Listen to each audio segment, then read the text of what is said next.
You know what it is. Finally, Thursday night has come back. Pull up a Zoom box, grab a microphone, and get comfortable. It's about to go down.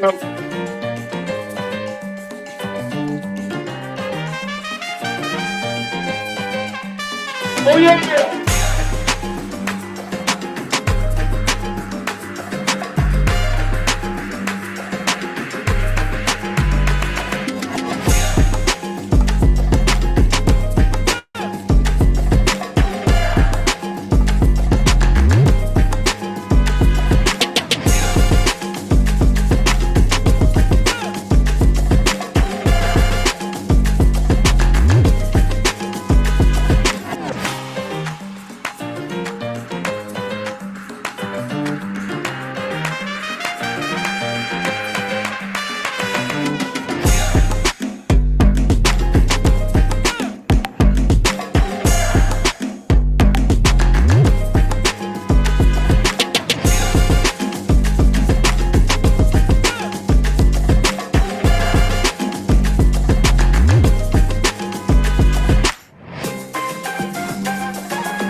Good morning, good evening, and welcome to the online open mic presented by the legendary, I said the legendary Nuyorican Poets Cafe. I am your host. My name is Elemental. Happy Thursday. This is the jump off, ladies and gentlemen. Let's go.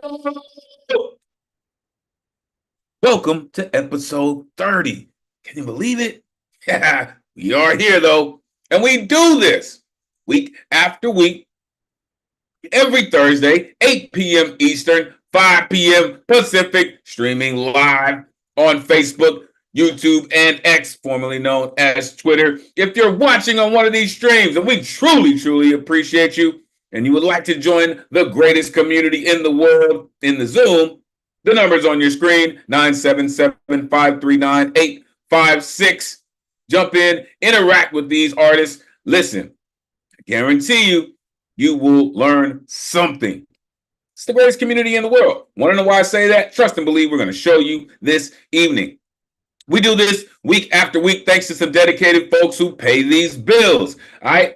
So we would like to thank the New York State Department of Cultural Affairs, the Howard Gilman Foundation, the Poetry Foundation, and Brown University for hosting our free online events. You can add your energy to the mix with a tax-deductible donation by going to nuyorican.org/contribute. Every dollar counts. Trust and believe. Make sure you are plugging in with the dopest tech in the Zoom verse. The one and only Ron Mark Thompson, a.k.a. RMT. If you're not down with RMT by now, damn it, you should be. Zach Cat's dope. For real. This is where you can find me, Elemen2al.com. Make sure you are plugging in. Take out the T. Put in the number 2, Elemen2al.com. So many things going on, folks. Trust and believe. Tonight's theme, fruits of labor, nature's reward. What are the fruits of your labor, right? What was the bounty of your last harvest?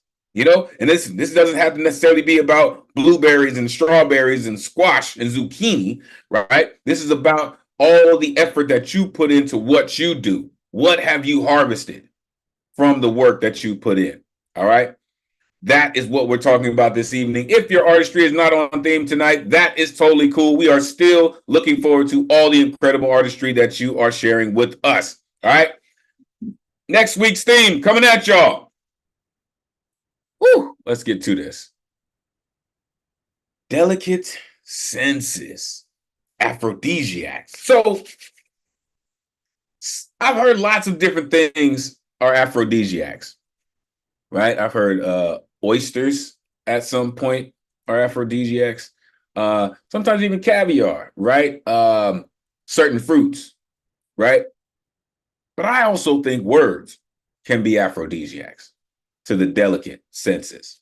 So that's what we're going to be looking at next week. All right. Bring your poetic license, bring your musician's license, bring your comedic license to get down with this incredible theme. It's going to be an interesting one. Here's a look at what we're going to be looking at theme-wise coming up. Listen, it's a couple of interesting things. All right.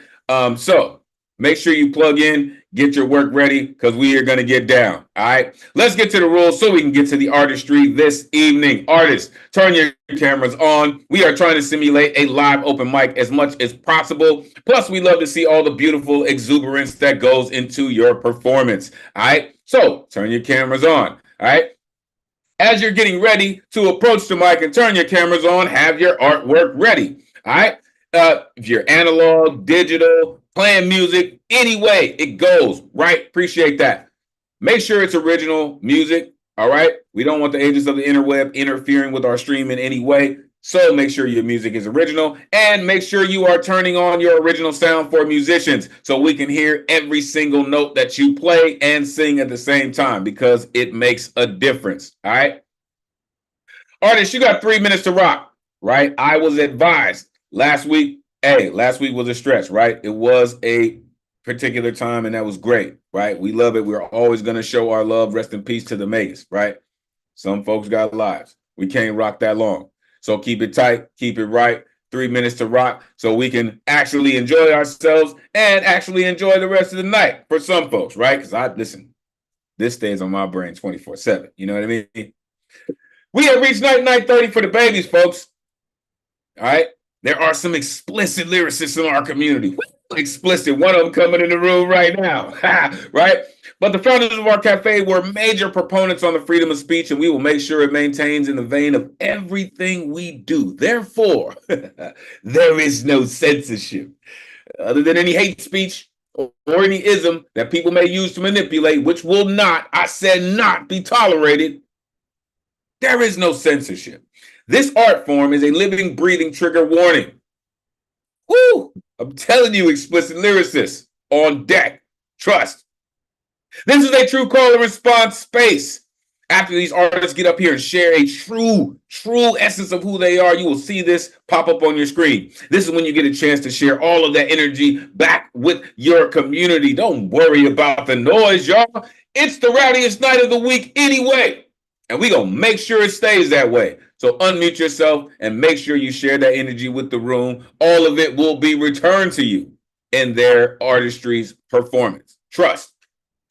The guaranteed list tonight is closed. All right. Sign up begin 24 hours before the show, which would be Wednesday, 8 p.m. Eastern. All right. To sign up, you go to Nuyorican.org, click on full events calendar. You click on a Thursday that you want to get down on, and you need an artist RSVP ticket. It's the only way you're getting on the guaranteed list, and they won't populate until when? 24 hours before the show. Trust and believe it's a hot ticket, folks, and folks are on. I love it. In the tri-state area, Nuyorican Bowery Slam is going down. All right. J Rose gets in there. Shout out Matty Ice gets in there. Shout out Luna Rosa gets in there. J Rose on the move. Listen, also Wednesdays with Soul Preem at the Lower East Side Center. Friday nights with Tony McPherson. Listen, so many things going on. The Poetry Festival is happening, folks.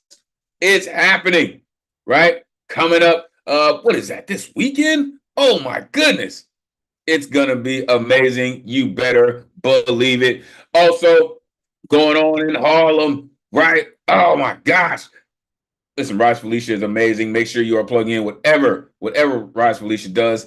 Listen, Nuyorican Poetry, Dodge Poetry is going down. You see some magnificent folks on that list because they are going to bless your brain with some real poetry, right? Also, Storm God's in the building, hosted by Paul Conque. So, listen, it's going to be amazing, right? Evolude Culture, NJ Pack Center. Shout out Evolude Culture. Catch these vibes. Listen, it is going down, for real. It is amazing in space. If you can fall through, make sure you do. All right? Tonight's list. Look at all these amazing artists that have come through to share their genius with us. So without further ado, let's get to it. There's all my rowdy friends here on Thursday night. What's good, good people? Yo, peace to the gods. That shirt is going down. I gotta have that. I gotta have that, man. Oh my goodness. Listen, it is so great to see all of you. The weather has been going bananas. Folks are safe though, right? But thank you to everyone who has reached out to me and my folks. Right out. Shout out to Keeper of Concrete. Listen, it's going down. All right. We truly appreciate y'all. All right, let's get it going. Coming up first, and I'm thankful that this cat has come through, and he is like he's got the juice, right? I don't know how he's doing it, but he's got it, and I appreciate him for it because he is now on a streak of setting us off. And I don't know what he's gonna do. At one point in time, I might have thought I knew what this cat was gonna give us first, but now I have no idea. But I look forward to it every time. The one and only Catman Bill is in the building. Let these folks know where they can find you, Catman. It is always great to see you. Please set us off this evening. You can find me somewhere in the universe. I actually wasn't going to come on tonight. I wasn't feeling very good, but I decided to write another entry in my blog, and I thought I would download it and recite it to you. And I don't know how the hell I'm getting these first place deals. I guess people aren't really fighting over placement. I mean, as soon as the 8 o'clock moment comes on, I pop, and there used to be a scramble. Anyway, so I'm going to just do something in a political vein because it's a disaster what's happening in this country. So first, I want to just recite a brief story from my book, Donald's Vanity Tantrums. It was called Falling into the Wrong Arms. And then this is prefaced by, I have good news and bad news. The bad news first.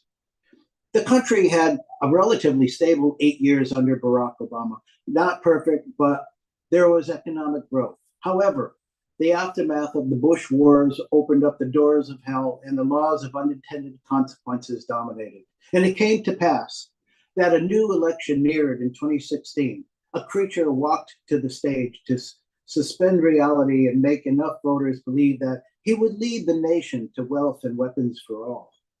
Cajoled by this socially mangled misanthrope who has perfected the fine art of the lie, bigotry, and unfair tax relief for the wealthy, they naively voted for this most foul leader off the cliff. They most followed this most foul leader off the cliff. Wait, what am I doing here? I'm trying to present a logical reason why someone would not vote for Trump. That's totally insane. That's almost as insane as voting for Trump. Plus, having to go through all that social, economic, psychological, and historical crapola is about as interesting as a Zarlo commercial. So I'm going to reveal the cause of the disease that I'm dubbing Trump voterism, or simply TV, a vicious parasite mutated by toxins now allowed into our air, water, and food by Trump's relentless attempt to kill us all by loosening our environmental regulations. Not only does this explain the phenomenon, it also sets the stage for an entirely new series of blockbuster movies, all based around these parasitic mutants. Think Purge of the Purge meets Invasion of the Body Snatchers meets Citizen Kane meets Tremors. There. Can we move to examining why people do other stupid things like falling off a cliff while taking a selfie? And now the good news. After just reading an opinion piece by Julian Seltzer of CNN opining a replacement ticket for Kamala Harris as president and Governor Gretchen Whitmer as vice president, it would be a ticket that can't lose. Let the women run things for a change. Let's do it. To quote Mr. Zeltzer.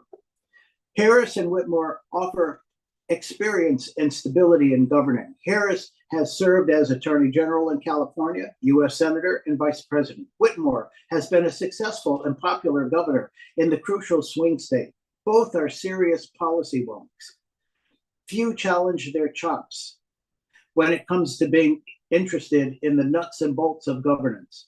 The Harris-Whitmore ticket would symbolize order in contrast to Trumpian chaos, replicating some of the promise of Biden's campaign of 2020 with an added dose of youth. Both women are in their 50s, Generation Xers, although some categorize Harris as a baby boomer.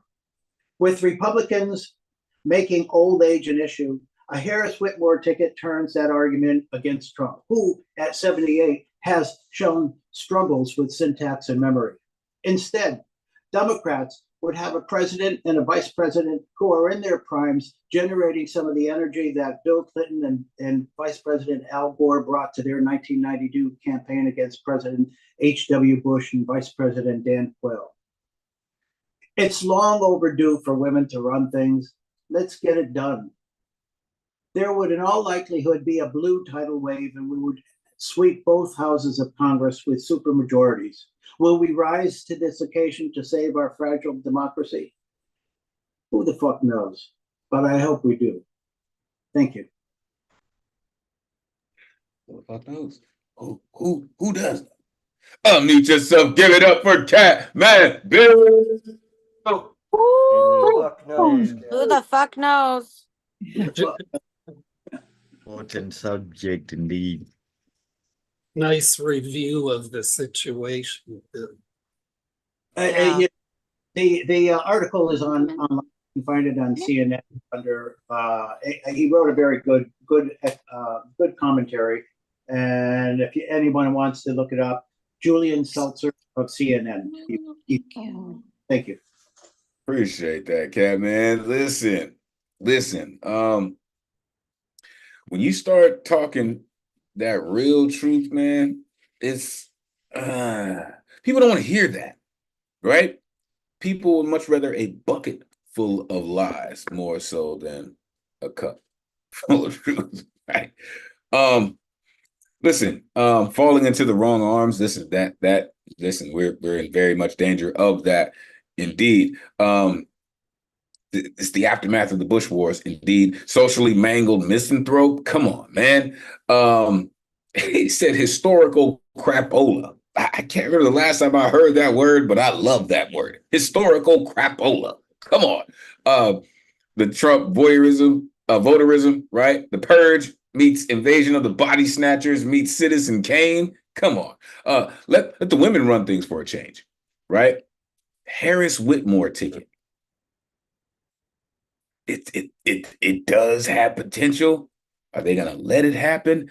I don't know. I think the good old boys would burn America down before they let women run it. Unless they absolutely had to. That's just my opinion. Unless they absolutely had to. Number 2 is good. It's not how I feel. It's just how America has proven themselves how they feel about women. They're good for number 2. Just not for number 1, which we all know they are, right? How about we lead with compassion for once and not a business sense?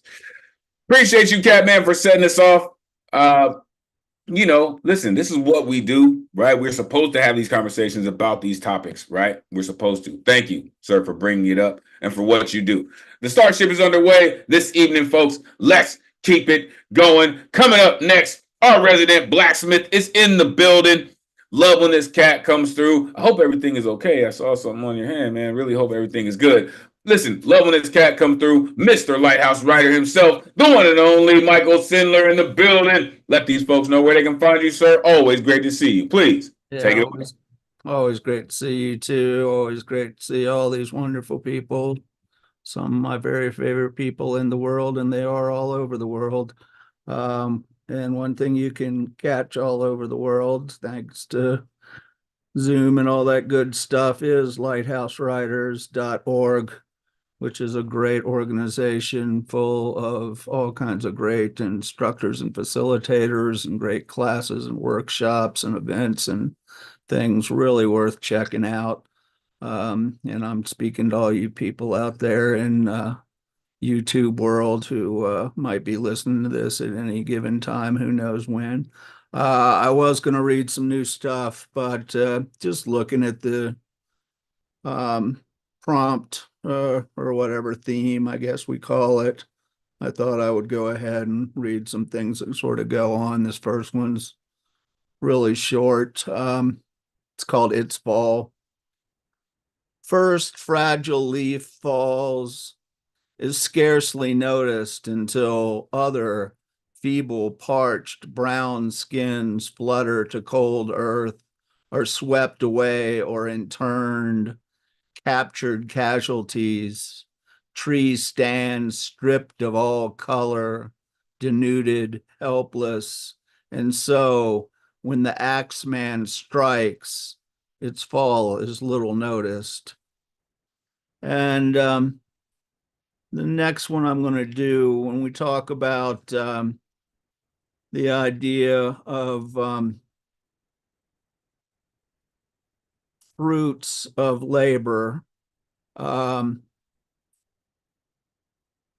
again, this goes back to Lighthouse, actually, in the program that really got me back into writing after not doing it for 10 years and really changed my life. And one of the people who was essential in creating it is a woman named Jane Thatcher. And this was a piece I wrote for her when she left doing the program. It's called Gentle Gardener for Jane Thatcher. I visit the orchards of spheres and look at the product and look at quintillions ripened and look at quintillions green. Walt Whitman. Tending a garden of forgotten flowers, an unforeseen explosion of blossoming colors, seeds from far and wide blown by rough winds in need of attention and gentle care, carefully, subtly, lovingly cultivated, every hue, shade, shape, and texture, thick-stemmed and thorned and delicate strands, tall, strong, freestanding stalks, and gently creeping vines in need of purchase, clinging for support against the elements. Week by week, roots watered and nurtured, turned sunward, steadied by well-placed supports, letting patterns play and form a harmonious whole, dazzling in its rich array of details, full of fragrance, invoking wisdom and desire. Without the effort of the gentle gardener, rare disparate blooms oft-seen as weeds transplanted from the far-flung wilds could never have joined to become this interconnected, majestic maze of delight. Does it seem a simple act to prepare the ground and season by season harvest sweet fruits? It is not. We must give the gardener due praise, whose diligent, steady touch sensed in each plant unique potential and birthed a sweeter, better world. This is not the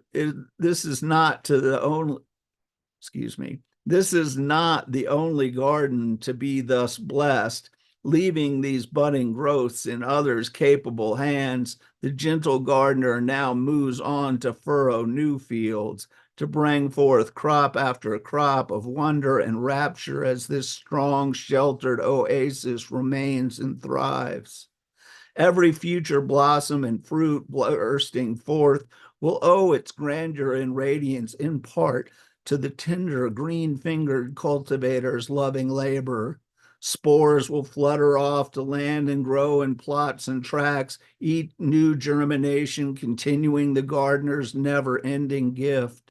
Hands, heart, vision, and a few simple tools used well are all it takes, the gifted, to enrich shared experience. Exquisite gardens will grow, feeding spirit and soul, all indebted and thankful for the gardener's care, all reflecting humble compassion in graceful design. Okay, thank y'all. Dude, what you do with language, sir, is just amazing. Unmute yourself. Give it up for Michael Sandler. That's Michael. beautiful Yes, language. beautiful. Bravo, Michael. Beautiful. Beautiful language. Bravo, Michael. Loved that. Bravo. Beautiful. That's lovely language. Really nice. Yeah, like Love the gardener. Love the gardener. you know, I was Yeah, definitely going there. Listen, sorry about that. Definitely going about. Listen, it sounds like your poetry just sounded like a plane taking off, and then it just reached its cruising altitude. Like I think when we hit Walt Whitman, we were cruising. right, right. Like once we hit Walt Whitman, it was just I love how you did that second one. The first poem is Fall. You said they flutter to cold earth, right? They're captured casualties. When the Axeman strikes, I love that, right? I just do, because it speaks to so many different things, right? So many different lives are given through axe strikes. It's just an interesting. And the second piece, for Jane Thatcher, he said quintillion green, right? The Walt Whitman line. Crazy. Crazy. Clinging for support against the elements, dazzling in its rich array of details. That is such a line that speaks to the work that you put in, sir. Does it seem a simple act? Tilling the land, does it seem a simple act? I love that question. Strong sheltered oasis, right? Give the gardener true praise, right? Because gardeners, right, they gifted to enrich shared experience. I appreciate you, sir, for what you do and continuing to share it with us. Truly, truly appreciate you. All right.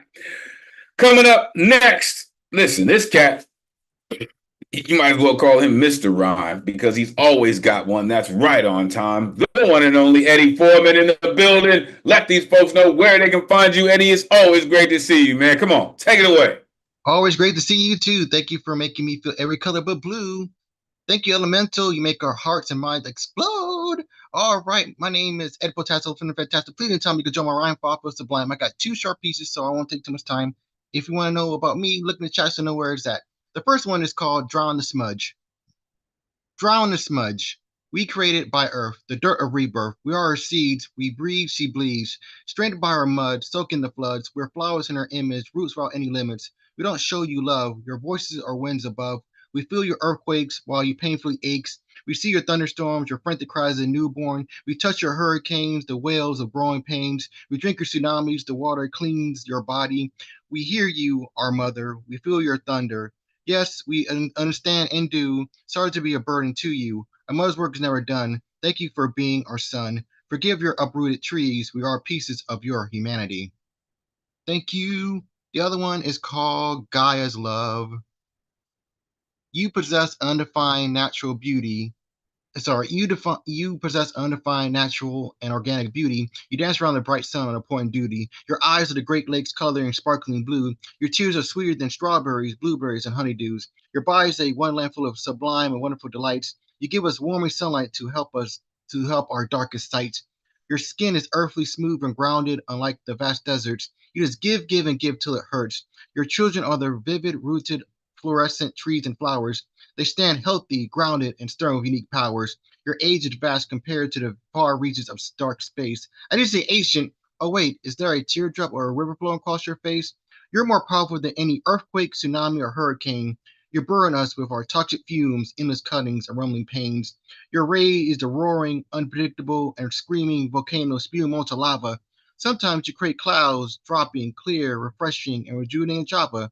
Your love is surreal, vivid, and deeper than our baby blue sky. You feed, nurture, and grow us, the pesky flies. Hope this poem does you justice because it's coming from a microscopic soul. Thank you for the gifts of diamonds, rubies, irons, titaniums, coppers, silvers, and golds. Thank you. Eddie is always on it. I promise you. Unmute yourself. Give it up for Eddie Foreman. Let's go, Eddie. Yes. Oh, Let's go. Eddie. Always make our Bravo, day every Eddie. time you show up. Eddie. Rocking it. Just make everything better, buddy. Like, I think, you know how sometimes, you know, when you get like action figures, they come with a something, you know what I mean? Oh, this action figure comes with this, or this, like Eddie's poems come with smiles. Like, you know what I mean? In the package with Eddie's poems, it'll be a smile in there. Like, they just come with smiles. I appreciate that, Eddie, for what you do, man. We are her seeds. We're flowers in her image. We touch her hurricane. We drink your tsunami. Like, come on. We are pieces of your humanity, right? In the second piece, Guy is Love, you said, your eyes are the Great Lakes color of blue. Like, yo, you got to be careful with that, Eddie. That's heavyweight work right there, right? Coming from a microscopic. I love how you did that. You said her age is so vast, but you were making sure you juxtaposition yourself as microscopic. I love that. Appreciate you, Eddie. Cat's been putting in work for a long time. Make sure you show Eddie some love. Appreciate you, man. Coming up next, this incredible gentleman, human being, musician has been rocking with us from the beginning. His sentiment is always felt. I always like to say our week is about to get put into balance. Because anytime this cat has his instrument, it's about to be something. The one and only Joski C in the building. Let these folks know where they can find you, Joski. It is always great to see you, sir. Listen, listen, rest in peace to the Magus. If you got a chance to rock with us and you know, hear that was all Joski C. An amazing musician, an incredible human being. Shout out Deneen. Love to see you, Joski. Please let these folks know where they can find you. Great to see you. Take it away. Hey, Elemental. Sounding fantastic as always, Joski. Come on. At Joski C. And I was honored to collaborate with you on that tribute to the Magus. So honored. This is something that I wrote a while back.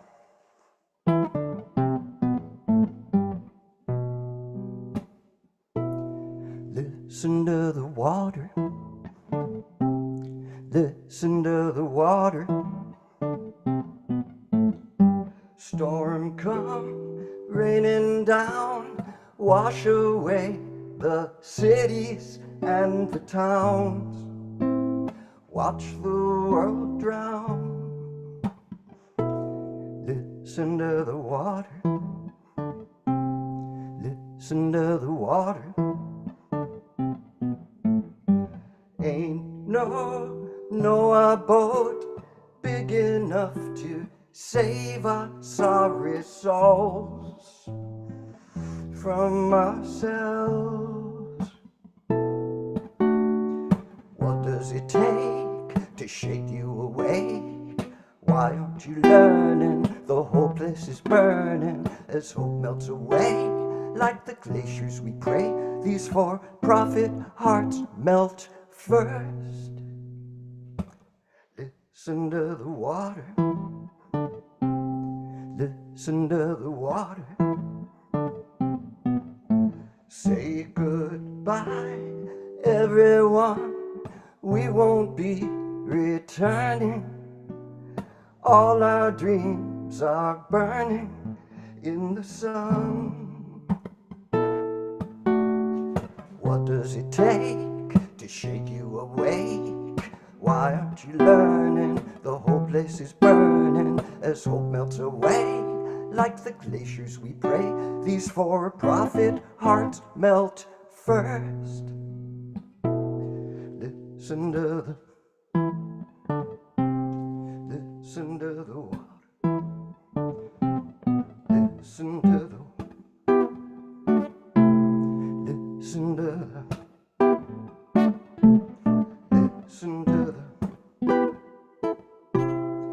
listen to the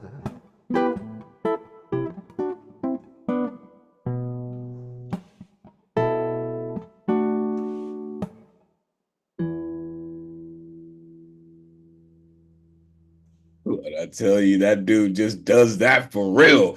Unmute yourself. Give it up for Joski C. Beautiful. Yes, Beautiful. you hit us with that.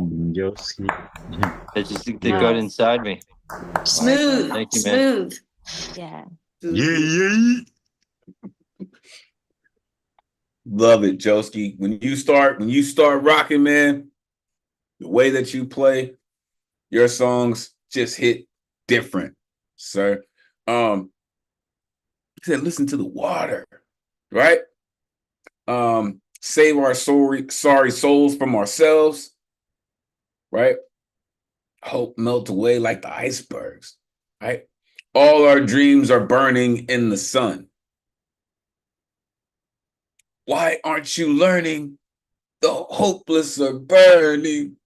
Damn it, Joski. Like the way you write songs, man, it really, and then the frequency that your natural voice uses, like you really get down to people's inner conscious, right? When you sing songs, man. That's why I said for me, right, that frequency balance is key. So thank you, Joski, for what you do, for being dedicated to our community, man, and always sharing your energy with us. I appreciate you, sir. Plus, whenever you're ready to make your album, man, you let me know. All right. Coming up next. Oh, yeah, brother. We are about to experience the one and only straight from the squared circle, brother. I promise you, you're about to get hit with a clothesline, with a drop kick, straight off the top rope. The one and only Dre Reyes in the building. Let these folks know where they can find you, man. It is always great to see you, sir. Please take it away. You know what it is, yeah. From host to host, coast to coast, Elemen2al the Poet, yeah. You know what it is, yeah. I don't know. I'm just shooting from the hip. How's everybody doing tonight, man? Holy shit, it's been a weird week. Oh, it's fun to get back into work, get big into the swing of things, but I'm just still like starstruck in a sense, like this Saturday on Slam Jam. I'm not shitting you when I say this, but I have Mighty Mike McGee, who's going to be our special guest coach. And if you don't know about Mighty Mike McGee, god damn, check him out. If you ever want to know how to be awesome, go to Mighty Mike McGee. He'll put a smile on anyone's face. And what he's done with the slam community over the years, what he has continued to give out, it's really cool, and it's just really awesome to give him that spotlight. So yes, Slam Jam, 5 p.m. Eastern Standard Time. Check that out. I'm gonna post that on the meeting chat once I chill out a little bit. But first, let's get into the poetry. Yeah. So I have a piece that I've been working on the down low here, but I'm gonna spruce it up a bit. I've been trying to do that at least. So here it is. It's called, I love the word chemistry. Let's both have a hand at the wheel, navigating the pathways we can take together. I have a lust for life and a passion for passion, and life has a funny old fashion of clashing a couple of souls swimming in the same old fishbowl onto a path that leads to a whimsical, wholesome rabbit hole, falling madly, badly, and gladly, laughing maniacally, basking in the madness of it all, going full Bruce Lee into this like a 1-inch love punch that brings us to our knees, as if we're creating a new religion based on intimate spirituality. Let's explore in the style of a completionist gamer playing any RPG, leveling up and discovering new side quests at ease because we got experience points for weeks. And the idea of venturing into uncharted territory piques my interests heavily. I like new stories. Let's co-write and coexist in this romantic odyssey. The depth I'm willing to open for emotional penetration is infinite. How sturdy is your submarine? How durable is your equipment? How much can you handle before getting to the bottom of the candle? I hide nothing. So have it So have at it all in this all-you-can-eat buffet. Eat to your fill and to your heart's content every day. My appetite may match yours in ways you didn't expect. So feed me your yin. Let's practice spiritual law and see what happens next. If you bear me, I can easily bear you any and all vulnerabilities, road mapping traumas, triumphs, and tragedies that turn me into the anomaly that stands before thee. I don't want to make this travel any more difficult than it needs to be. So, fellow traveler, make camp here. You're safe with me. Let's both have a hand at the wheel as we get a better feel of this thing we call life together. No sales pitch, just the real deal. Poem. Thank y'all for having me. Thank you for sharing space. Yeah. The real deal, brother. Unmute yourself. Give it up for Dre. Yeah, that was great. So much Heck yeah. positivity That was there. that was That great. Really delivery appreciate that. was Great just energy. so nice, man. That was just such a very pleasant poem, you know. Had me smiling the whole way. Yeah. So Yeah, beautiful. self-affirming for an artist. Like it was self-affirming, like it's okay to walk through the door with you, you know? Like super Yeah, dope. for self-affirming and affirming to others at the same time, and that's what it's all about. Thank you very much, everybody. And I just posted the events flyer for the Slam Jam. It's gonna be on Zoom, 5 p.m. Eastern. Hope to see some of y'all there. It should be a really fun time. All performance artists are welcome. Appreciate you, Dre. Appreciate you. Listen, man, Slam Jam is really a dope space, right? You get real-time feedback from cats who do it, right? Last week, Maze and I were in there, right? Marianne Teff was there asking great questions, right? Just trying to really get to how, you know what I mean, it works. Slam Jam is a great spot. Appreciate you, Dre, for hosting. I love the word chemistry, is the name of this piece, right? Let's co-write and coexist, right? I saw Zokoto jump on that one, right? Let's co-write and coexist in this romantic odyssey. Come on, man. Right? What are you asking? Someone to set sail with you? Like, you know what I mean? That's such a beautiful thing, right? You could change your name to Sinbad and people be like, yeah, probably, right? I just, man, that really is on point, right? How sturdy is your submarine, right? Let's practice spiritual law and see what happens next. Let's both have a hand on the wheel. That makes a very, very significant difference, sir, when you're trying to build with someone. Balance is key. Appreciate you, Dre, for all that you do. As you said, folks, make sure you are plugging in with the Slam Jam. It's going down. Coming up next, thankful this poet found her way back and she's feeling great to come and rock with us.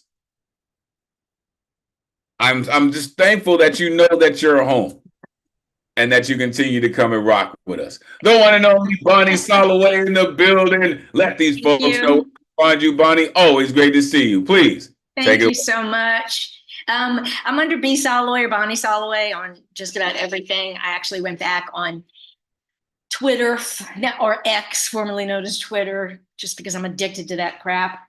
And I had a much stronger piece tonight, but after working on, I said, no, I'm gonna do the nature thing to wrap my head around. This is from a retreat that I went to that was really life-changing for me. I was going through some stuff and was able to do this. And so anyway, it's called Trails of Revelations.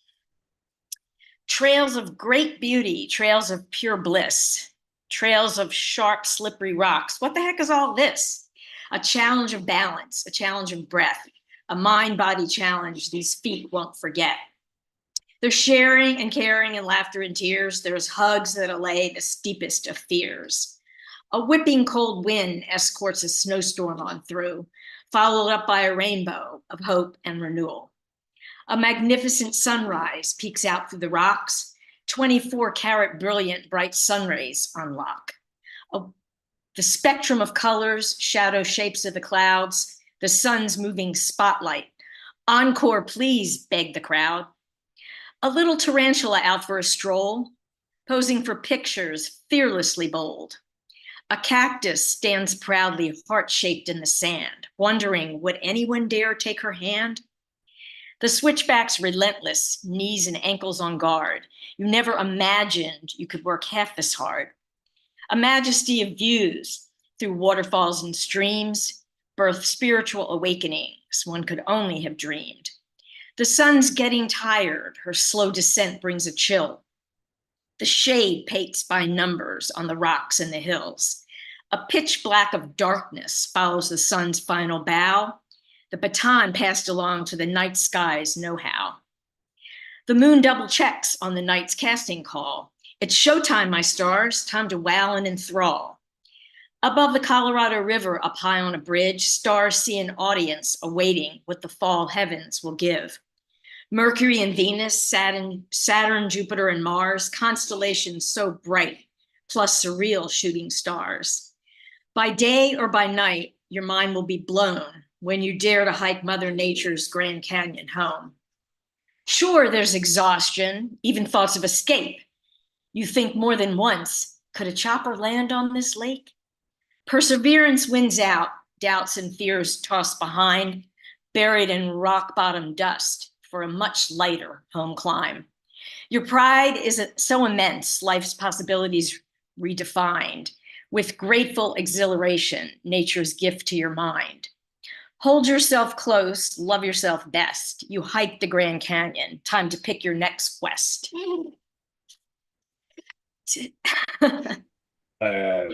Oh, that's what I'm talking about. Take it up. Oh, mute yourself. Give it up for Bonnie Soloway. Such a great job of like mixing beautiful Bravo. actual visual and sensory things with the metaphor. Yeah, I enjoyed the cactus line, you know. The cactus line, yeah. Will anyone Yes, the cactus. hold her hand? This is beautiful. Thank you. Thank you. Very nice. Thanks so much. Appreciate it. Not that we missed the rest of the poem, but that cactus, that cactus just kind of jumped out. She's, stands proudly. She Trails of Revelations. I love that. And I know what you meant by it, but one of the first lines you said was a challenge of balance. And to me, I think that is just so indicative of what we do. Is we are constantly in a challenge of balance, right? With everything that we do. So I appreciate you for putting that in there. Again, that beautiful cactus is just going to stand out in my brain, just like standing there, like, are you going to hold my hand? Like, that's just going to, would anyone take her hand, right? The imagery that you put into her slow descent brings a chill. To me, that gives texture. Just like Michael Sandler's poem, that gives texture to the poem. When you start talking about those things, it makes it very, very real, right? Nature's gift to your mind. To me, that's poetry. And thank all of you for investing in it. I appreciate you, Bonnie. Truly, we always look forward to you coming through. You're amazing. We appreciate you. Again, now you're a mainstay of our community. You know what I mean? So we appreciate you. Coming up next. Oh my goodness. I don't have it in my hand. I will have it. This incredible author of multiple books, continues to come through and show off his incredible storytelling skills. I like to call him the Vincent Price of poetry, the one and only Ike Waltz in the building. Let these folks know where they can find you, Ike. It is always great to see you, sir. Please take it away. Good evening, all. Elemental, may I share the screen?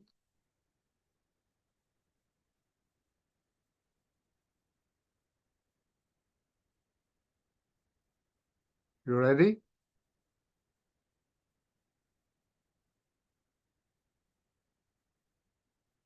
Cannot hear you.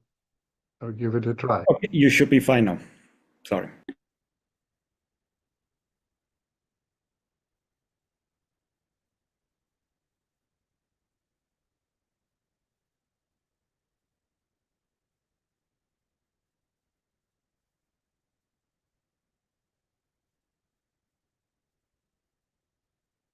My labor is regurgitating history and chew and chew.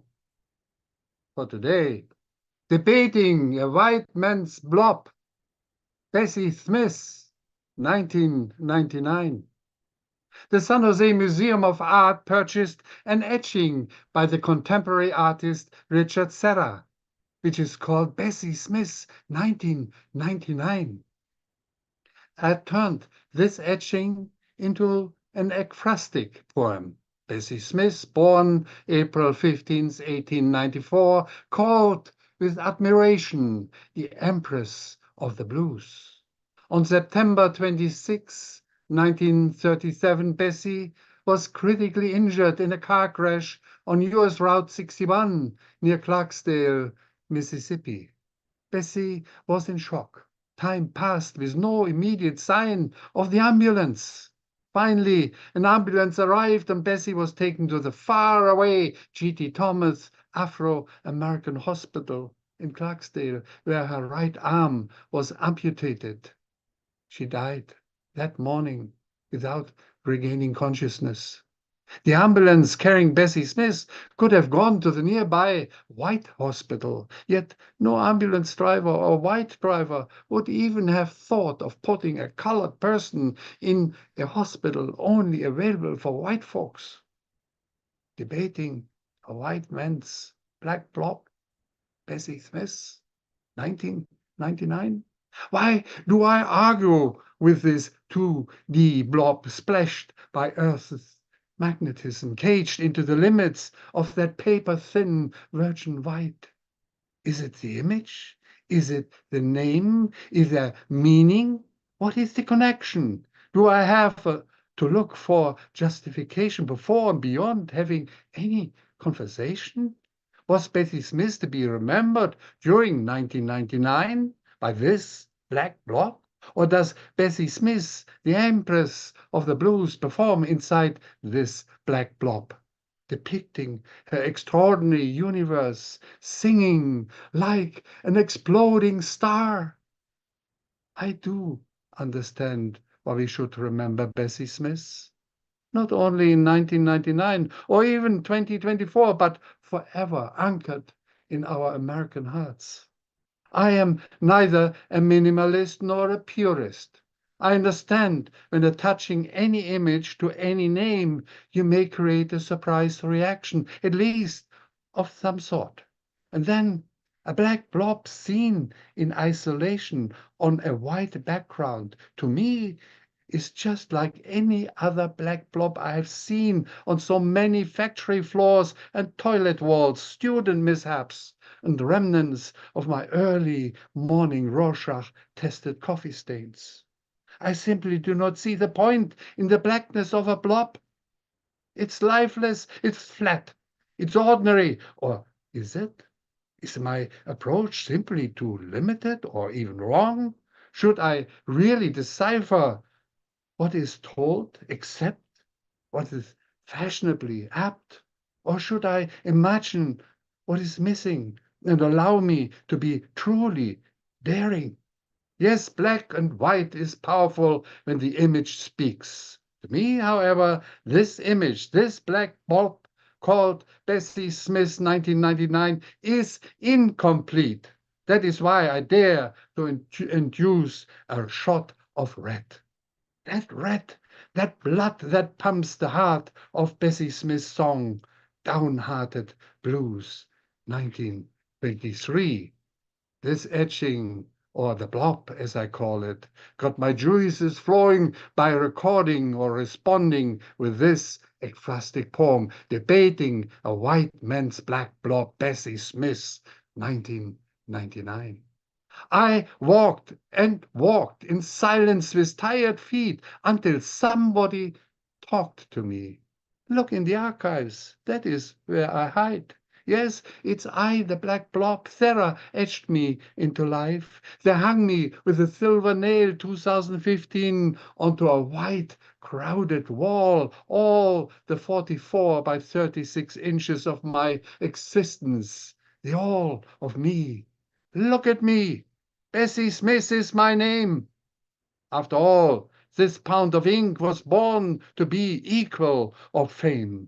So kiss my glorious name. Now tell me, are you convinced that you and I, we both can talk about what that we are the same? He sputtered a black blob into a world of white. He wanted to scare black into black, free from that paradoxical, mundane minimalism to be appreciated in that black center of somebody's blue eye. Imagine what white could see, and I can only wonder what black can't be. He picked a blob for Bessie Smith. He picked her black name to strike a yesterday's 1920s tone. He tried to memorize her soul, the big heart of her vibrant own. He borrowed her name to have his black blob to say what inevitable price you should have to pay. So tell me, what have you got to say? Well, I see what I want to see. I see that white God with a brown, that crucial splutter of a red on that obscure big black blob so carefully dropped in a shiny lacquer chatter. Can't you see, black blob? A red vein is missing, taken from my burning soul. The blood red that flows in all of us, that human same that unites us all. I see you hung, that bloodless black blob, so dead on a noose, using that godforsaken image of a silver spoon hammered into your minimalistic white wall. And above all, what I see is white men's artsy holy grail hanging on to, and that for life. So I keep asking, why is no blood dripping from you? Why is our blood not dripping from us? Why is there no much blood on the street? Why is there so much blood on my feet? I'm tired to look for that answer in black, as night is perceived too dangerously for the white in me. I will not follow established silence so conveniently. I will not walk away from Bessie Smith, that discourse between the you and me. Your black blob on white wall so minimalizes Bessie, and so us, yet it dangerously maximizes the division between the we, the us. Remember, the splash effect on the circumference of the black blob remains to be much more sad, much darker when ripened life is dismembered, when Bessie's bold heart was crushed by that bloody accident. Human, after all. Too late for black Bessie Smith, though.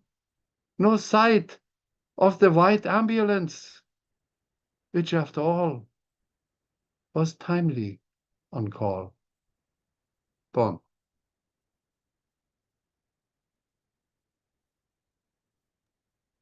Timely indeed.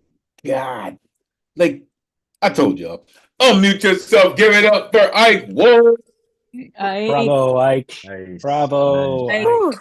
Great Yes. storytelling. Great Once again. storytelling. Pretty much Once again. exactly when I was born was the first time there was a hospital in my hometown that actually made beds for blacks.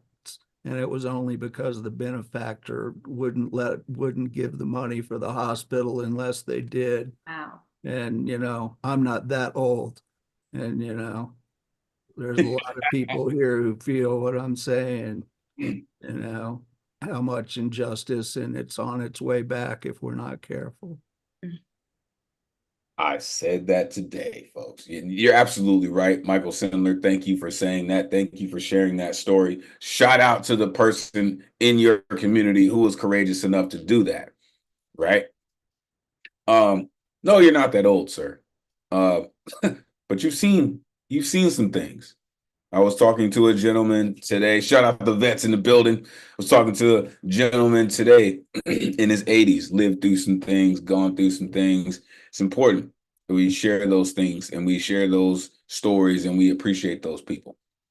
No different from Bessie Smith. Ike, you said, my labor is regurgitating history. From the jump, my labor is regurgitating history. Debating a white man's black blob. You're ridiculous, sir. I do understand why we should remember Bessie Smith, right? Black blob on a white background, right? Except what is fashionably apt. Bessie Smith, 1999, right? Put red. Represents the blood that pumps the heart of Bessie Smith's heart. Look in the archives. That's where I hide. They try to scare black in the black. The black in the center of someone's blue eye. Come on, Ike. You got to be careful with that, man. They don't like that. They not black. He tried to memorize her soul. Yeah, just don't jump on that one too. He tried to memorize her soul. That's just a heavyweight line, right? A white man's artsy holy grail, right? Why is there so much blood in the streets? Because there's still a racial problem, which race doesn't exist. Social construct. Too dangerous for the white and me. Division between the we and the us. And as long as that exists, we will have a problem because it's just us. Appreciate you. Appreciate you, Ike, for what you do. As I mentioned, author of multiple books. multiple. This guy does this for real. Appreciate you, Ike Waltz. Truly a mainstay of our community. Make sure you plug in with Ike Waltz. One more poet, and I'm going to pass it off to the dopest tech in the Zoom burst. Coming up next, peace to the gods and the earth.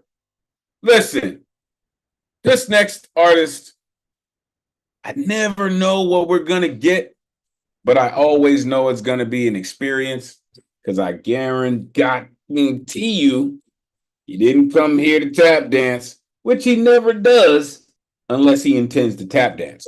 The one and only Baba and Goma in the building.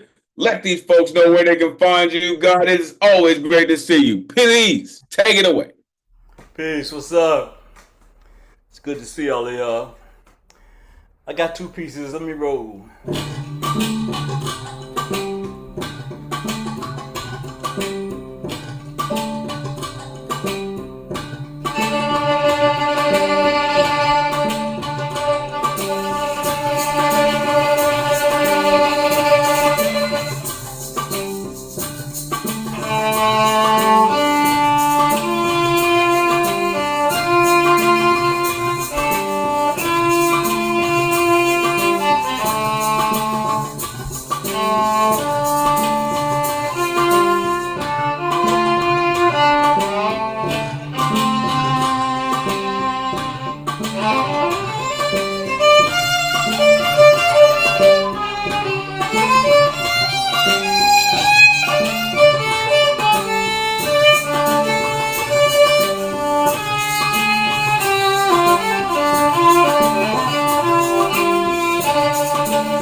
I've been in the storm so long, Lord. I've been in the storm so long.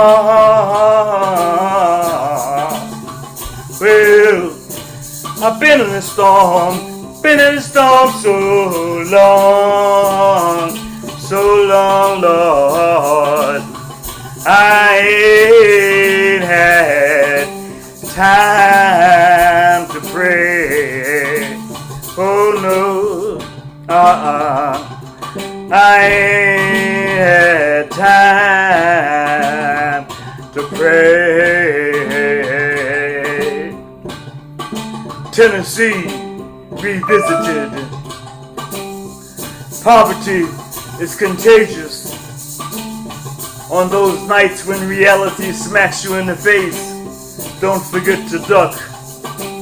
Remember that the world spins with or without you.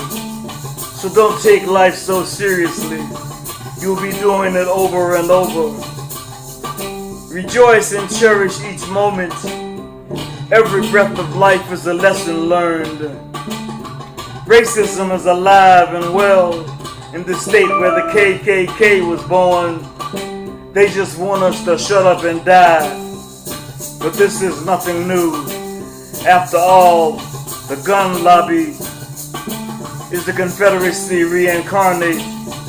But we refuse to bow down, nor will we give up. Injustice only makes us stronger.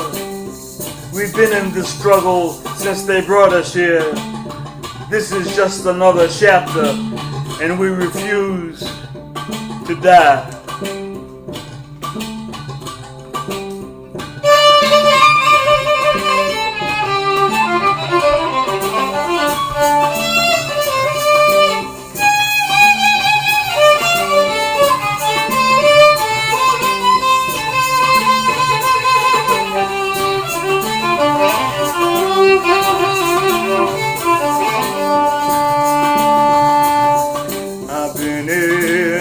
Storm so long.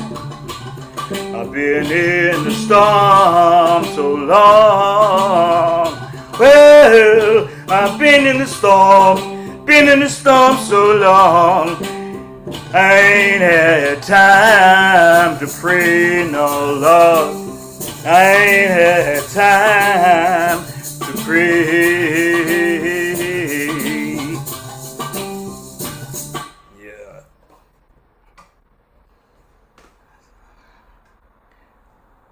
Oh yeah.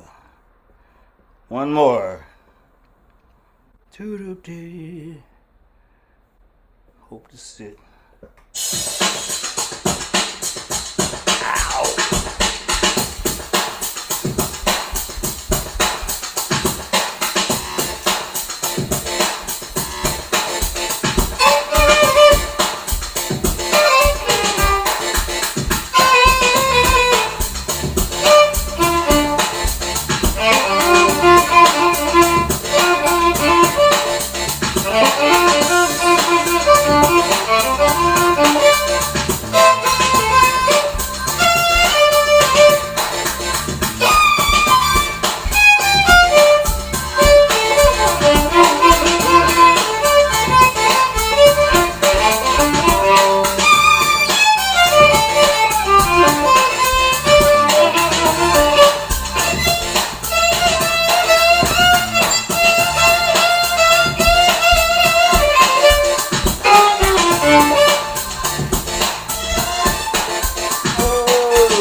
His daddy should have used a condom. It said God made everything. God don't like ugly. God don't make mistakes. Maybe God assigned some projects to his assistants, but I don't want to blame God for some of the crap on the planet. For example, let's check out R. Kelly. What's up with this sickness for little girls? What's up with this sickness for little girls? Somebody should get him drunk and cut off the specker off. Now Dr. Cliff Huxtable is okay with me. But his alter ego, aka Bill Cosby, I got problems with him, buddy. Now I wasn't around when it happened, and I think he was set up for a takedown. But all them women couldn't be lying. And I remember when dropping Quaaludes and knocking boots was the rage. So there's more to this than skeletons in the closet. Now about that Kanye boy. That boy needs help. He's got enough cash to hire a good publicist. I think that Kardashian punani is poisonous. He should choose better company and see a doctor. I really believe that Michelle's mama had root work done in the White House. That's why the tweeter in charge can't keep a cabinet. They're leaving like roaches from real kills. His lawyers need lawyers. Everything he touches turns from gold to shit. Everything that comes out of his mouth is a lie. He's crazier than the one who flew over the cuckoo's nest. And the bottom line is, his daddy should have used the condom. Or maybe his mama should have swallowed. I'm just saying, maybe God shouldn't have given free will. Everybody can't handle it.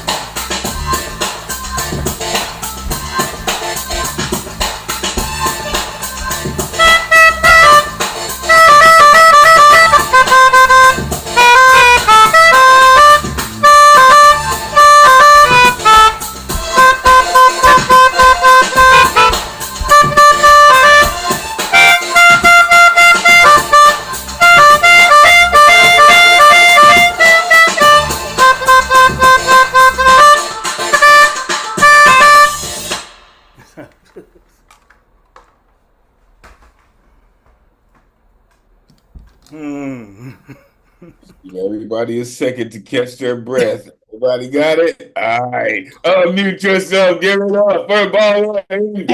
Yeah. Oh, yes. Oh, Bring it. I Bring love to it. watch a live show, just like Babangoma the whole way, you know, like that would be priceless. We should start a band. I'm gonna whip out like my childhood Casio keyboard, like the one that was like this big. Yeah. And we should start a band and go on tour, brother. All right. Sound like a plan. Tell your people, call my people.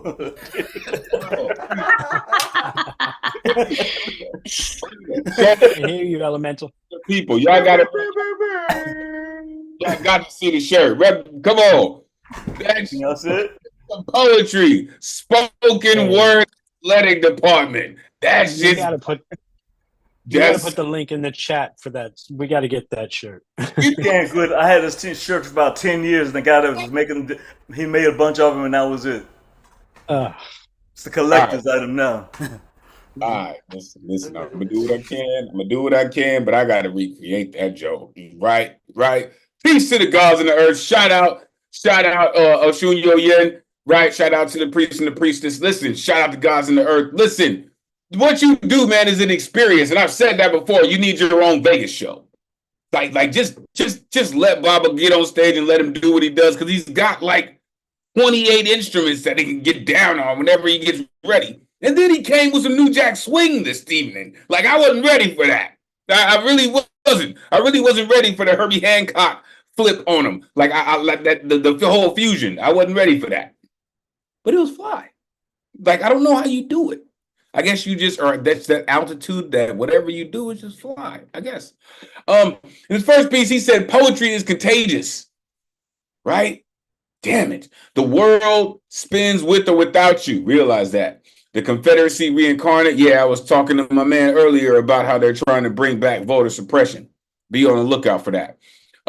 We've been in the struggle since they brought us here. And this is just another chapter. He said, I ain't had time to pray.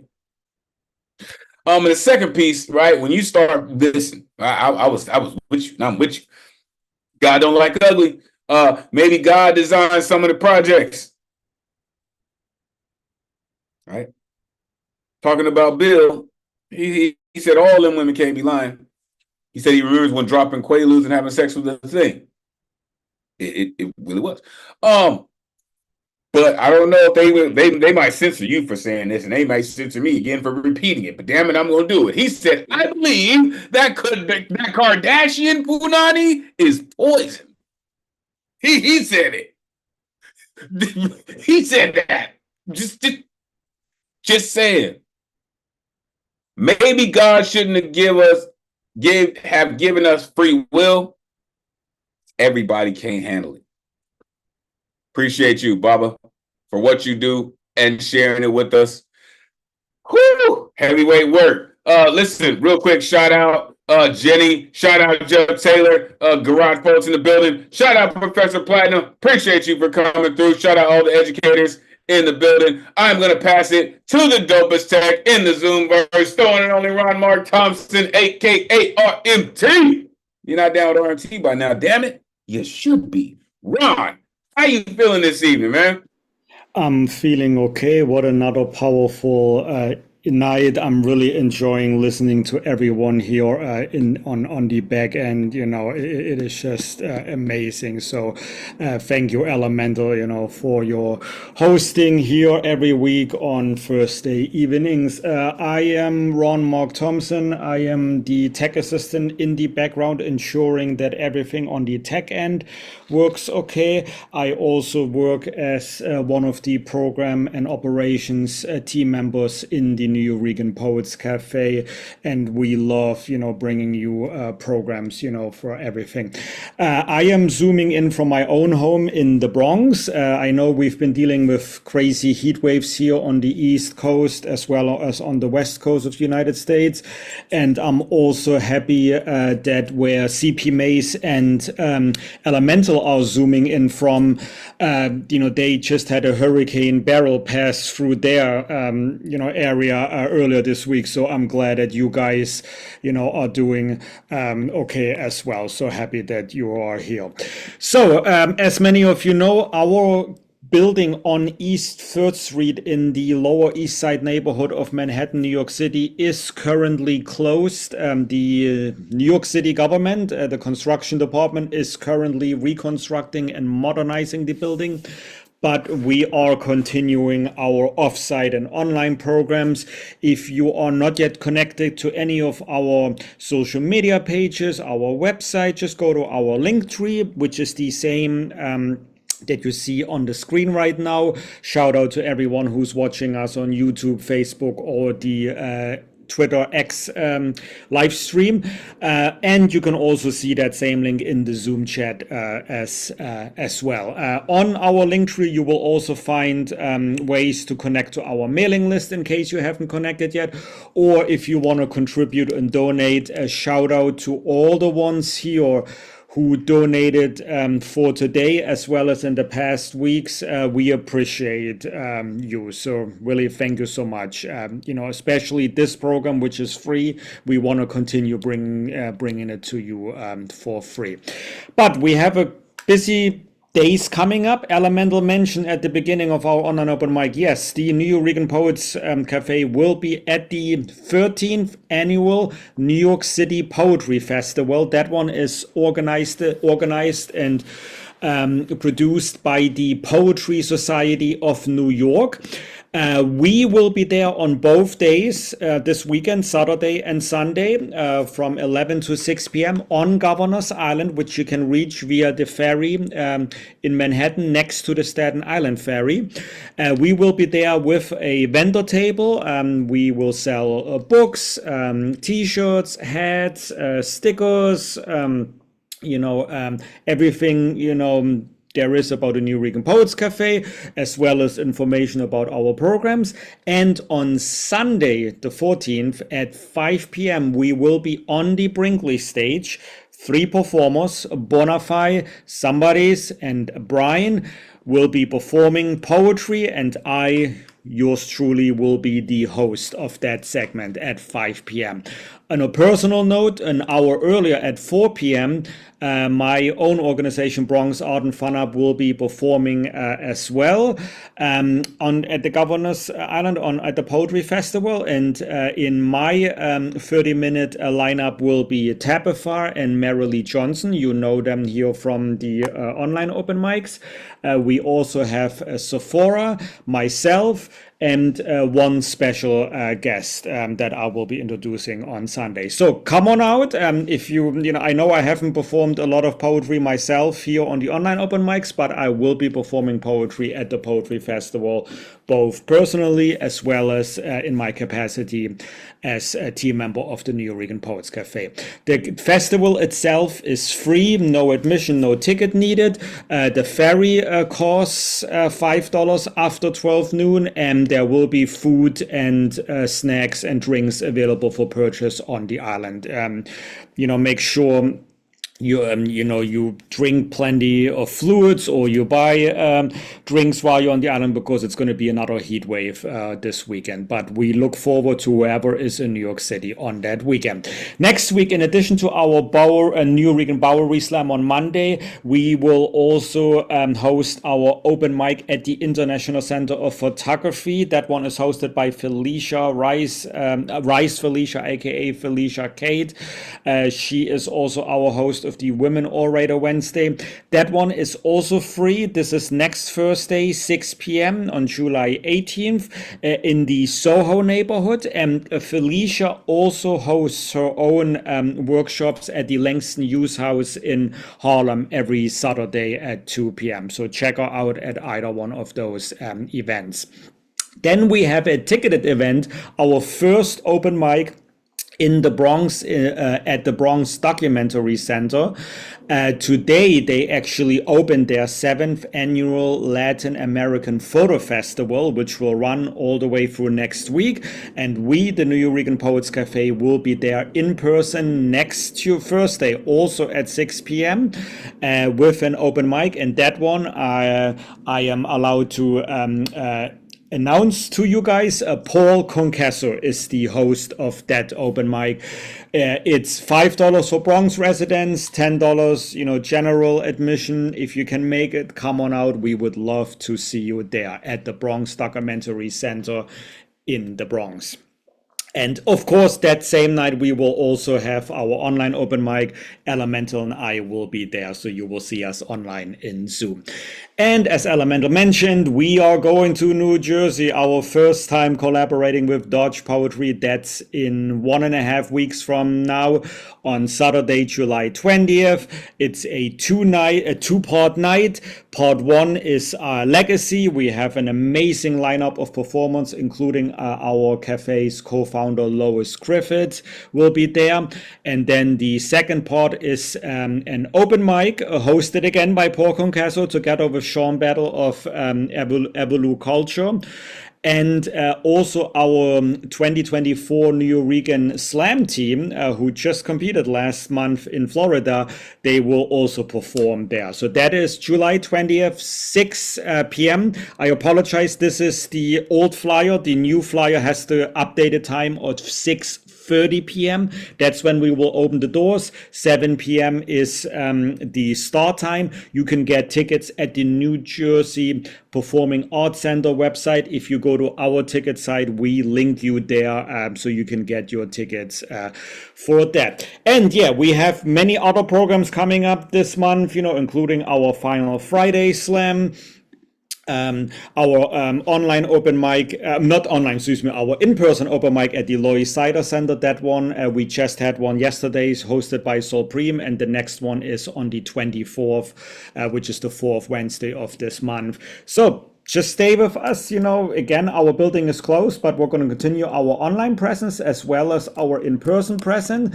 And talking about in-person, I've had the pleasure of meeting our OG Paul Skiff many times in person.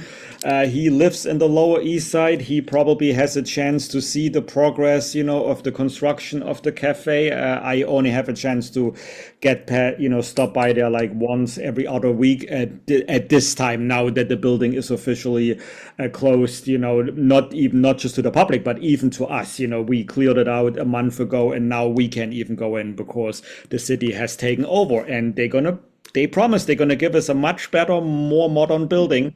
And I know we're looking forward to that. Paul, it's always a pleasure to have you here with us. You know how it goes. Let everyone know where we may follow you. And the next 3 minutes are all yours. Welcome back. Oh, thanks, Mark. I'm just on Instagram at skiffgram. There's also a website, paulskiff.com, where there's a bunch of work posted. I just have two kind of short things. It's great. Thanks everyone for all the sonic nourishment again here. I did not really want to deal with people today, but then I had to remember I'm not dealing with people. I'm just in front of screen and images. So I can't see the real texture of Bonnie's hair or how impossibly sharp are the corners of Ed Potastic's smile. I can't feel how warm it is in the room where Elemental is. I'm not really hearing Michael Sindler's voice, so I'm just dealing with your spirits, manifest from the sheer time and emotion you have brought here. I actually tried to respond to the prompt. It's kind of out of character for me, so watch it. How bountiful was my last harvest, you ask? Actually, I do not really attempt to plant anything in any organized way. That way there is no plan that can get interrupted, stomped out, rained on, incinerated, involved in a multi-vehicle accident, shat upon, psychologically mauled, incur a lesion on its ego, have to endure a classic form of non-person treatment, defend its separateness by having to dodge ceremonial invasions of its privacy, survive requirement to adopt deleterious moral rules, or otherwise become over-socialized by the schizophrenic mommy and daddy state. So to stay healthy, I just kind of scatter my energies and spirit around where they may. Safe to say, I have enough bounty. The list weighs too much and would bust the scale on 3 minutes. I am enjoying the fruits of my labor right now, hanging out with you. How has nature rewarded me? I was not looking for a reward from nature because experience has taught me to know better. If you really need to know about what I invest, my hard work amounts to bluff and thoroughness. My dedication to the process is in how I lead others to think I am working hard and make sure everything I do not do and any mistakes remain unseen by them. There is no significance to you reap what you sow, except your need to want to read into it. Some people say, some people want to say it's from Galatians 6:70 in the Bible, King James Version, spelling modernized. Quote, not to be not deceived. God is not mocked, for whosoever and whatsoever a man soweth, that shall he also reap, unquote. But then you have to believe you are hearing Paul the Apostle's voice, and I think that's a little bit far-fetched. Also, why would any belief system need to do something that is just trying to be kind of spooky? So Through these ways of eluding the requirements of testimony, not to mention supposed significance of a folk saying, I have qualified to participate in this ritualized situation where you provide to me your ripe expressions of belongingness and affection, almost like you grew up out of the ground, dropped off the vine, or were delivered by a well-thinking neighbor. And I must confess, just looking at your screen images and just feeling the spirit you infuse into this place week after week after week, not dealing with the real people. And I didn't really want to tonight anyway. I must confess, you are such luscious fruit. What fruits of harvest could be greater bounty? Well, I was going to do a second thing, but I think I'm just going to stop there. And thanks again. I'm just going to kick back and drink up some more bounty. I don't know how you do it, but you continue to do it. If you have found the fountain of youth, sir, damn it, you better share that shit. Unmute yourself. Give it up for Paul Skip. Paul. That was an Rocked it, amazing Paul. take Paul. at the theme. That was Beautiful. just so Yeah. well written. Bravo. It's Oh, great. so We're right there with you as far as people are concerned. Yeah. Wow, Paul. That was so well really done. sick. That was sick. I'm glad to be part of the fruits of your labor. Thank you, bro. Yeah. It's Element. I don't know how you do it. Everyone always writes to your themes. I mean, this is like, wow. It's amazing. Listen, and I appreciate that, bro. Listen, shout out to Dopest Tech in the Zoomverse. For real. I really try to this is real insider information for all y'all. I really try to come up with themes that I get excited to write about. Right? I don't always have time to write about all of them, but I'm just like, ooh, where would I go? I know where I'm gonna go with this theme, right? So I look forward to that, right? Because my thoughts go in a spectrum, right? And I'm looking forward to someone hitting those pieces in the spectrum. Like, I had this idea and this idea and this one and this one and this one. And a lot of times, how about 98.575% of the time, my community comes up with all of them. It's ridiculous. You're geniuses. The Jedi Master never ceases to amaze. He said, I am enjoying the fruits of my labor right now. Now that I can appreciate, sir. That, out of all the metaphor and simile and alliteration and onomatopoeia that you can idiom into a metaphor, that's the truth. Right? Any mistakes remain unseen. That reminds me of a slam idea, right? Anytime you're on stage, the only person who knows that you messed up is you. Keep it to yourself. God is not mocked. You have to believe. Your ripe expression of acceptance. Listen, what you do is it's just pretty incredible, sir. And whatever that you said, I'm just gonna stop right here. Whatever that was after that, I need that too. So make sure you bring that back. Appreciate you, Jedi Master.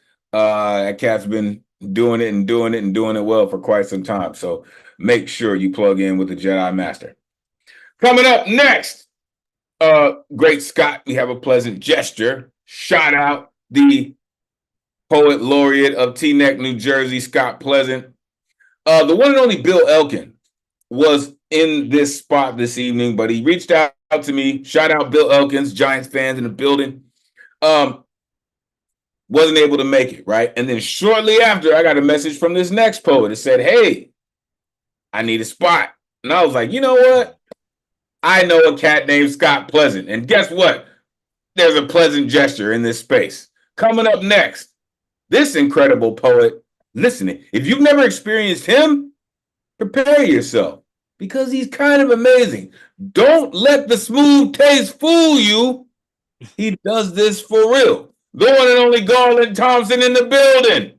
Let these folks know where they can find you. It is always great to see you, sir. Please take it away.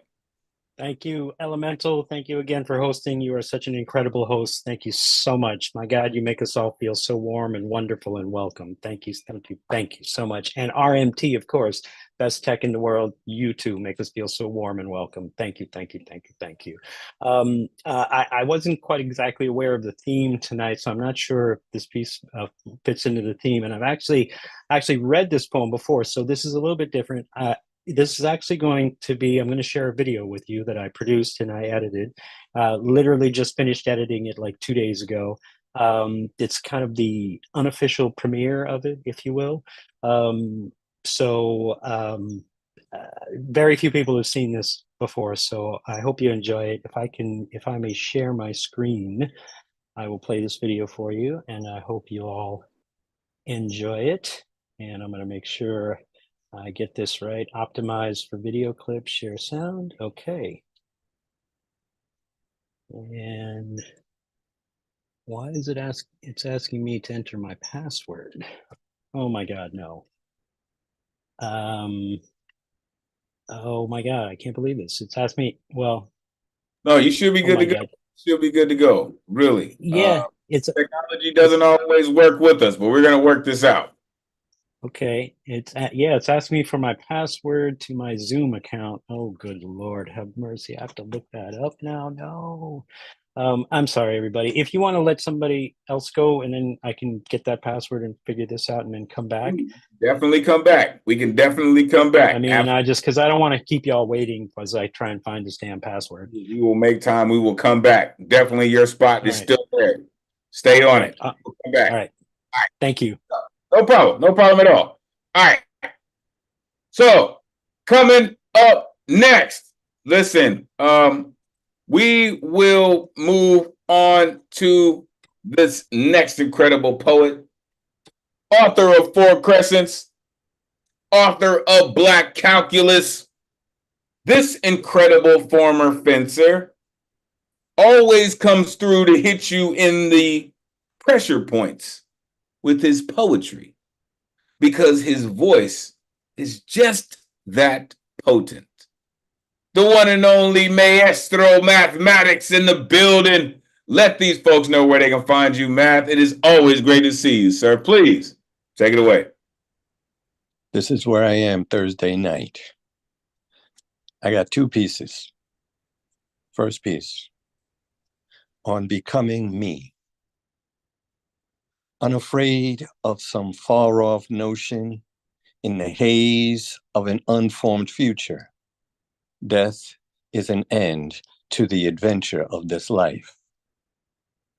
A door will close behind all of us when we pass through its threshold. I have been addicted to this dose of living for most of my life. As long as I've been conscious, before which I was living the life of a twig, sprouting off the branch of an oak tree, growing in the wood of an old growth forest. How many fires burned, becoming the end of one growth, the start of another. Trees scarred, survivors retelling stories of what it was like before the last burn. The fire creating a hurricane of flame, a preface to the next chapter. A new bud on the next branch of new growth, anonymous, like the multitude of bumps on a log, with only enough space for a leaf's worth of dream. A din of babble, a voice of my own. Next piece.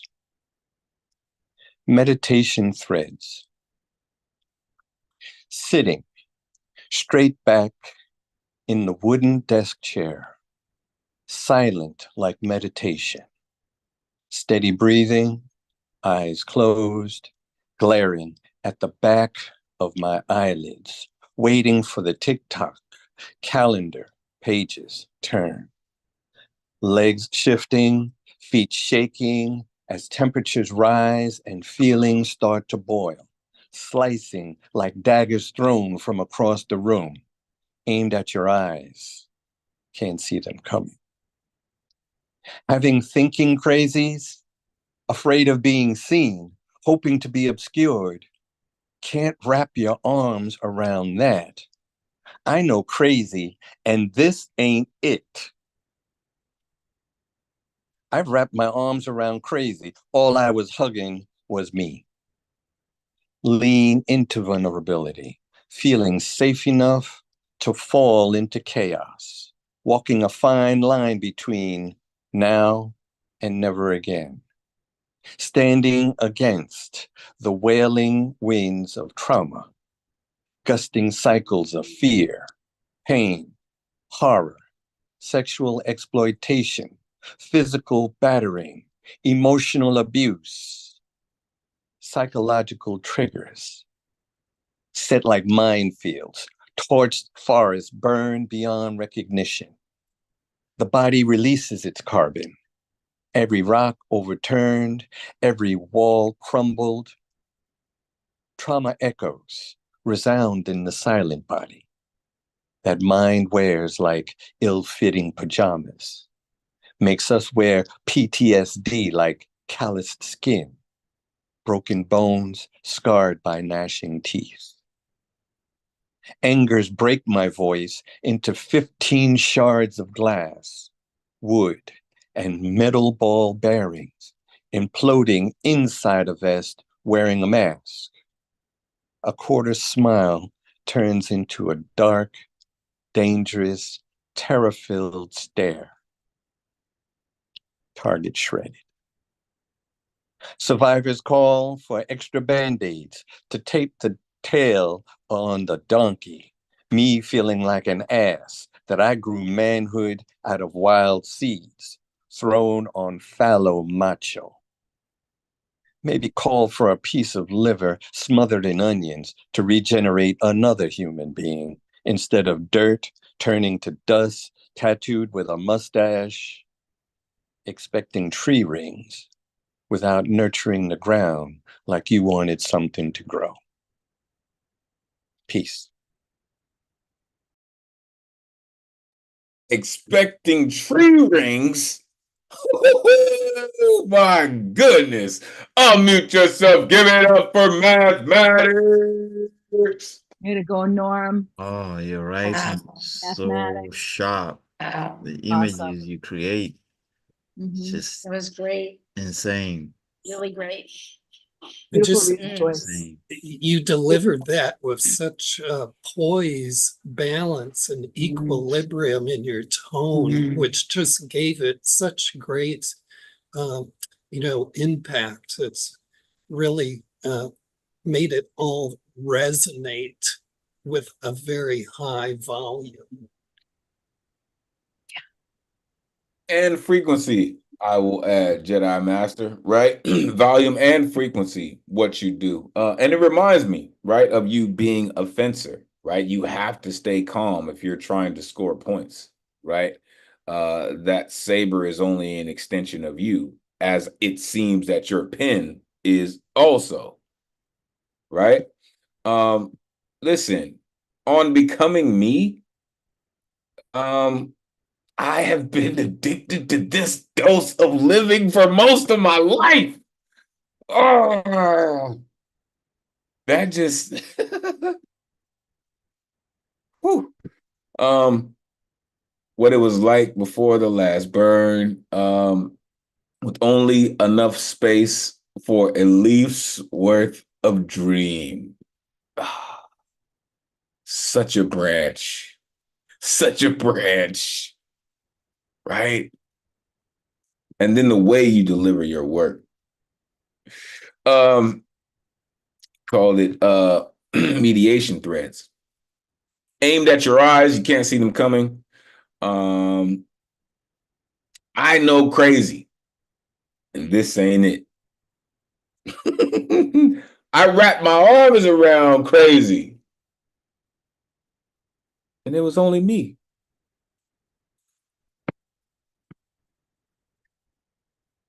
Makes you wear PTSD like scarred skin. I grew my manhood out of wild seeds. Woohoo! Appreciate you, Math. Man, make sure you follow Mathematics, all right? Author of Four Crescents, his latest book. Oh, and there's another new one. Damn it. Math, I missed it. Coming back at you, Math. Please, plug the newest book. Coming back at you. Plug the newest book. Evaporating Rage by Black Lawrence Press. And it should be coming out by the end of August. So you might see me putting out some notices, some pre-sale, what do you call it? Promo. Yeah, that's it. Yeah. Looking forward. Living forward. Man, I appreciate you, Math, for that. Truly. Listen, this dude's amazing. All right. So make sure you plug into Mathematics. Looking forward to the next work that you're going to come up with. It's going to be amazing. There's absolutely no doubt about it. All right. We're going to go one more, then I'm going to come back, Garland. Coming up next, all the way out from Minnesota, I get to yell at this poet because I haven't heard from her in, I don't know, years, I feel like. And damn it, Liz, you have better been writing a great American novel or a spectacular poetry anthology or something of the sort, or just living your life the way normal people do and writing poetry in between. The one and only Liz Manette is in the building. It is great to see you, Liz. It's been too damn long, ma'am, but great to see you. Let these folks know where they can find you. Please take it away. Okay. I'll post where you can find me online after I read Instagram, but it's great to be back. Elemental, you're a wonderful host. Ron, wonderful technician. I missed you all. It's been a long time. Just some things going on, but living my life. So I'm so happy to be back tonight. Just have one poem. It's called Birthday. She was born on the 13th floor of the month. Her mother induced along with 22 other mothers that day. Time and doctors and deliveries so much that her mother didn't see the baby for 8 hours, wondering if she even had a baby. The husband arrived after work, button-down arrow shirt and brill cream hair, stating the baby, her bassinet, the middle of all the other babies in their bassinets, nursery room window, the baby indeed was there and had arrived. Fruits of labor. Thank you. Oh my goodness. Sometimes it's just, it's just, damn it, Liz, we miss you too. Unmute yourself, give it up for Liz Manette. Let's go, Liz. Yes. Thank you. Such a powerful first line. Oh, that was Real. that was a golden first line. I'm not gonna let her off the hook, so don't trust. Thank you. Powerful. I'm glad you're back here, Liz. I really Thank appreciate you, Ron. I'm glad to be back too. So Yeah, just get back here when you can. Goes without saying, you're more than always welcome. Thank you, Paul. Thanks. Thank you, Paul. Thank you, everybody. Yeah, I respect that work, girl. That was great. Thank you. Really liked that. You see, you don't just have to hear me yelling at you, right? You can hear your communities, right? You can hear your constituents telling you, your colleagues telling you, hey, you're here, right? We miss you. We know what we you know what I mean? We're tuned into that frequency. Sending prayers and positive energy to you for whatever is going on in your world, to clear the skies, right? Listen, that line, it just reminds me of a line that started me down a path. It's an Outcast line that says, I got off at the 13th floor when they told me that it wasn't one. They said it skipped from 12 to 14. And now here you come and you say, my daughter was born on the 13th floor of the month. Come on. The 13th. That's just a new level of that. Yeah. I knew he was gonna jump in there. Yeah. That sounds so much like a Keeper of Concrete line, right? Like it's just something about how you said that, Liz. That is a powerful line. So I'm thankful. Despite the things that are going on in your world, you are still connected to your creativity and you can still scribe lines like that. So thank you. And when you find time, make sure you come back and rock with us because you're family and we definitely miss you. Appreciate you, Liz. All right, let's keep it rocking. Garland, where is he? You ready to rock? Let's try it again. We're going to come back, all right? Because I need to make sure we get this cat on because I'm telling you, he's kind of like an enigma, right? I don't want to call him Edward. I don't want to call him Riddler, but he's kind of like an enigma. The one and only Garland Thompson. Let's do this right. Let's get it right. Take it away, sir. Thank you so much. Let's pray. I'm praying to the gods here. I'm going to try sharing, and this is still asking me for a damn password. I don't know what's going on here with this. But oh, wait a minute. There it is. Did I get it? I got it. Okay, here we go, y'all.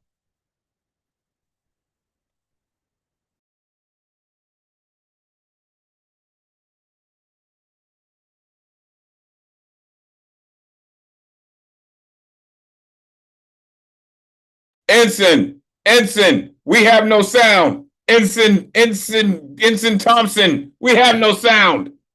We have no sound, sir. Listen, you had me a Star Trek poem, sir, and I'm gonna need this. I'm gonna need this whole joint. So I'm gonna need you to make sure that we get it cooking with Crisco. Listen, he's even got things. I'm gonna need you to work this out. I'm gonna need this in my life. And I'm gonna even go and get a prop. Come on, man. I'm gonna need this in my life. Let's work this out.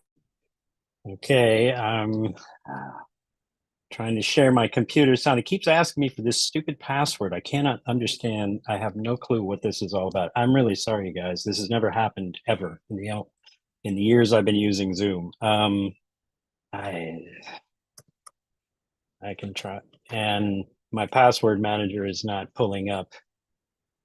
Nope, that's not it either. Oh, I can't play this. Well, yeah.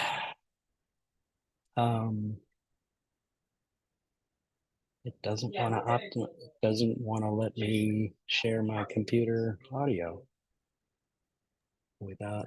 See what happens when you have such an incredible poem, right? It just listen. We're gonna come back. All right. Listen, I want to see this. I went and got the Enterprise. Listen. All right, we're gonna come back, Garland. All right, I'm gonna come back. Listen, we're gonna work this out. Seriously, we're gonna work this out. All right. So, Ron, thank you. Please get with Garland. Let's get this worked out so we can make that cook. All right. Let's keep it rocking. Coming up next. Oh my goodness. The atmosphere rearranger is in the building. Storm Gods in the building. This cat, if you are unfamiliar with Zikali, he's about to, again, you feel that crackling in the air? It's what he does. The one and only Zonkonto in the building. Let these folks know where they can find you. It is always great to see you, brother. Please take it away. Gabadela. Zikali. Listen, Gabadela.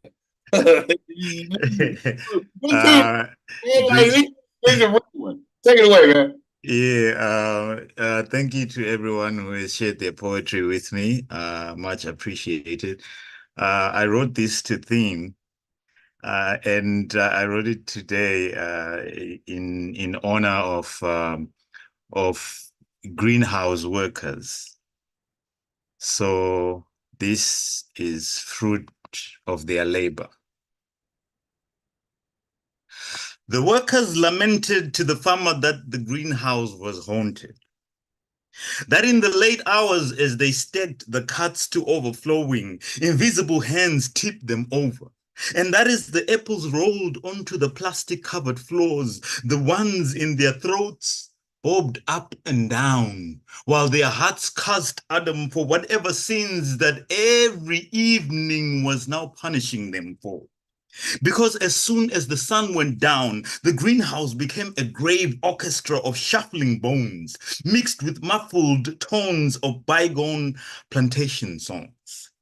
But for a farmer raised to believe that ghosts were a simple hoax for TV, their desperate pleas seemed only a figment of immigrant whims, the limited thinking of primitive beings. So whenever he found small shrines erected to fend off these so-called evil spirits, he gathered his workers in the morning and made them watch as he snapped the necks of each effigy.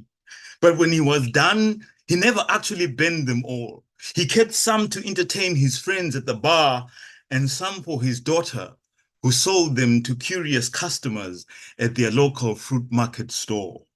Yet they had tried to warn him, "Sir, there is some suspicious energy in this place." But for every belief faithfully observed, there is a shrine that catches on fire. And for each forbidden fear fermenting, a voodoo doll with needle marks and chest pains. Then there is talkative graves of those undocumented slaves, called monkeys and almost guillotined for sneaking out the most shriveled banana from the floor. And when they sleep on its rotting peel and split their skulls, not even a thought would be given to send a single bunch to their funeral to feed their grieving kids. Maybe a Ziploc bag with their brains inside, soggy with decaying fruit, and a hastily written note with a marker that reads condolences for one who was stupid enough to never steal even a fraction of what we stole from him. The workers had tried to reason with the farmer. The greenhouse is haunted. But since the ghosts of the downtrodden cannot afford crisp white linen sheets draped over them, he grew bolder each time he tore down their sacrifices. And anyone that dared to offer up leftover fruit got instantly fired. And the cycle kept going on and would have never been unbroken if not for that one day at the fruit market stall when, out of nowhere, the dolls started calling out his daughter's name. And before she could collect herself, her dress was engulfed in flames. At once, a shrine set ablaze. And the louder her frantic screams, the more animated their plantation songs. And no matter how much they doused her with water, not an ocean could save her. On that fateful day, that the ghost's flaming tongues avenged never having tasted the fruits of their labor. Zomkond. Oh, damn it, you gotta talk that talk to get people's attention. Unmute yourself, give it up for Zomkond. Bravo, bravo, Zom. Bravo, Zom Kanto. What an amazing. Bravo. Yeah. Bravo. Bravo. You are one of the strongest omniscient authors I listen to. Your ability to generate these kinds of mythic stories is really intense. And like I said, dude, your sign off is so dope. I'm gonna start adopting it. I'm gonna be like Zoom Yeah. Konto. My wife's gonna be like, "I love you." I'm gonna be like, "I love you." Zoom Konto. Like I'm gonna start doing it everywhere I go. It's so dope. It's so dope. So dope. Oh But it almost kind of reminds me of how elegant a shark's fin is when it comes up out of the water, right? Because he's always this way with it. Zonkoto. You see, it comes up like a shark's fin. You feel me? Dangerous, man. For real. I told that cat he's an atmosphere rearranger. The greenhouse was haunted. Limited thinking of primitive beings. He said, snap the necks of each effigy. Damn it. A voodoo doll with needle marks and chest pains. Right? Coming with their brains in a Ziploc bag, soggy with decaying fruit. My condolences. Since the ghost of the downtrodden can't afford white sheets to cover them. We sing plantation songs. Some people call work songs. And I love them. They course through my veins like hemoglobin. I love them. Appreciate you, Zomkonto, for doing what you do, staying dedicated to it, and sharing it with us. Truly appreciate you. Storm gods, stay in the building, for real. Coming up next, as I said earlier, shout out the educators in the building. This incredible educator continues to come through and share her positive energy and her incredible poetry with us. A true moonchild, daughter of a beautiful Jules. Shout out, Jules.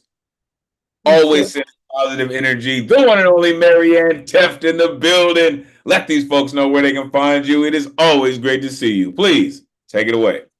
Thank you so much, Elemental. It's always a privilege to be here. Good evening, RMT.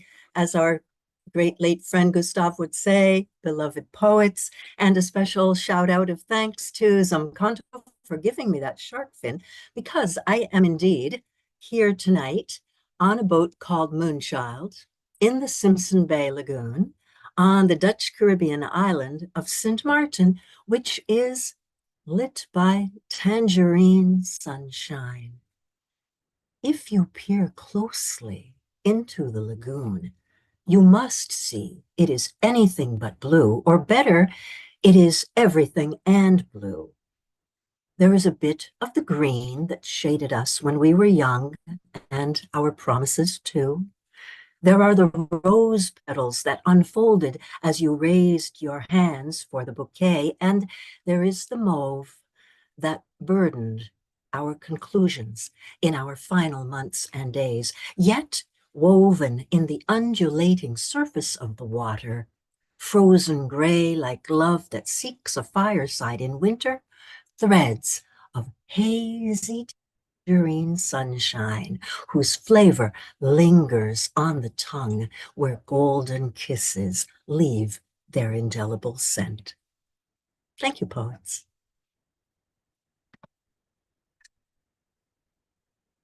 Marianne, you are amazing from every angle, every frequency. Unmute yourself. Give it up for Marianne Turner. Marianne. That was awesome. Beautiful, Marianne. Always. Yes. Beautiful. So beautiful. Wonderful Master words. of talents. Yeah. So beautifully read. So beautifully Yes. I'd like to be out there on that boat with you. That's Yes. right. Internet Serious. from the boat. That's serious stuff. No, right. Have a great Mhm. time. Listen, but you know what? The beautiful part about that is you still make time for your art. And I think that is significant, right? Because it's not just like, oh my gosh, I have to, disconnect from everything in the world. No, I can never disconnect from my art. It doesn't matter how many miles offshore I am. It doesn't matter how deep in the ocean or how high in space. I can never disconnect from my art. And I appreciate that so very much. You kind of messed up my senses with that when you mentioned a tangerine sunrise. that messed with me very heavily, because I'm thinking of the smell and the texture of a tangerine. And then when I see the sky, just in those two words, tangerine sunrise, right? It just gives so much, right? It gives brightness, it gives citrus and that burst of flavor. Everything and blue. Everything and blue. You're amazing. Thank you. Thank you so much for what you do and sharing it with us. Again, shout out the educators. Shout out Jules. And I hope that you have a great, great time in St. Martin doing all the things that you love to do. I appreciate you. Coming up next, listen. I don't know if this cat is a poetic Jack Tripper, but this three is company, and we gonna make sure it cooks. The one and only Garland Thompson back. He hasn't left the building. Let me get that straight, right? He might have left to get it, restarted, but he is here, been here, still here, and we're gonna get it done. Come on, Garland, tell him about it. Thank you, Elemental. Okay, so let's hope this 3 is a charm. Okay, so if I could get access to sharing, please. I think we got this whole weird password thing figured out. Thanks to RMT, the best tech in the world. Can I just say the best tech ever? Thank you.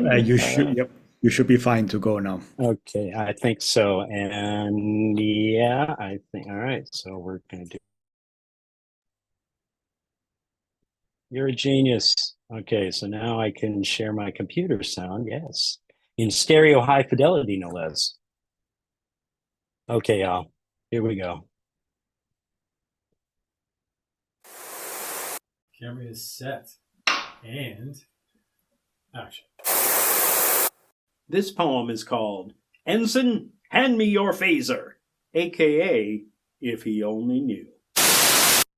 Click. 1965 roadhogs and roadkill crazy kids in hot rods prowling desert California roads. A big bosom blonde throws a beer can out of a souped up 64 Corvette. Her boyfriend drives 100 miles per hour. 16-year-old Tina hears the rock and roll. Gang leader Duke wants Tina. Tina wants Duke, but not in the back seat. You see, she's a virgin. Click. Perry Mason and the Easy Stripper Plus. Click. For only $19.95, you too can own Apollo Home Movies. Click. Disaster Chronicles. Click. It's 3 a.m. and I'm thinking about my dad when the TV, my thumb, and the remote control finally reach agreement where space is the final frontier. In 1965, Dad was 27, I was 3, and Mom was gone. Single parent, black actor in the 60s. He worked hard to pay the bills, all the while nurturing a dream of a career in the theater that eventually would become larger than life. Still in all, work was work, and one day Dad came home with a smile on his face. He'd gotten a job on a television series. A bit part, sure, but one with promise. The producers liked him. It was only the 5th episode, and nothing was written in stone. Adventure hung thick in the air. The show was called Star Trek. Now, today, that would be a big deal, right? But back then, who knew? It was a Western in space, seeking to deal with the social issues of the day, not to mention present a vision of a multiracial future, and no one expected it to last, least of all, my father, who, as Ensign Wilson, was responsible for beaming people around the ship, getting into as many shots as the director would let him get away with, and to get his ass kicked by the captain's evil half in the obligatory fight scene. He did this to perfection. So well, in fact, they hired him again. Things were looking good in Tinseltown for the old man, though he knew the bottom could fall out any time. Such was his thinking when the casting director called him in to do a 3rd episode. You see, in the time since they had last seen him, he had grown these sideburns. These Mondo bushy, way cooler than Elvis pork chops that stopped somewhere near the corners of his mouth. He was very proud of them, and they would have to go if he wanted to do the next episode. He protested. They gave him an ultimatum. Lose the facial hair or lose the job. He lost the job. Forever. He and I have since talked about that time in his life and what he would do different. We both agree that if he could go back and do it again, the chop's gone in a heartbeat. But, as we all know, hindsight is 20/20, and in 1965, Dad just couldn't see the 24th century. Sometimes, when I'm channel surfing late at night, I'll run across an old episode and stop to watch for a while. I'll look at Captain Kirk, Mr. Spock, Dr. McCoy, Scotty, Sulu, Chekhov, and a strange urge will come over me to pick up the phone and dial. Hello? You know, Dad, I bet you could have been Uhura.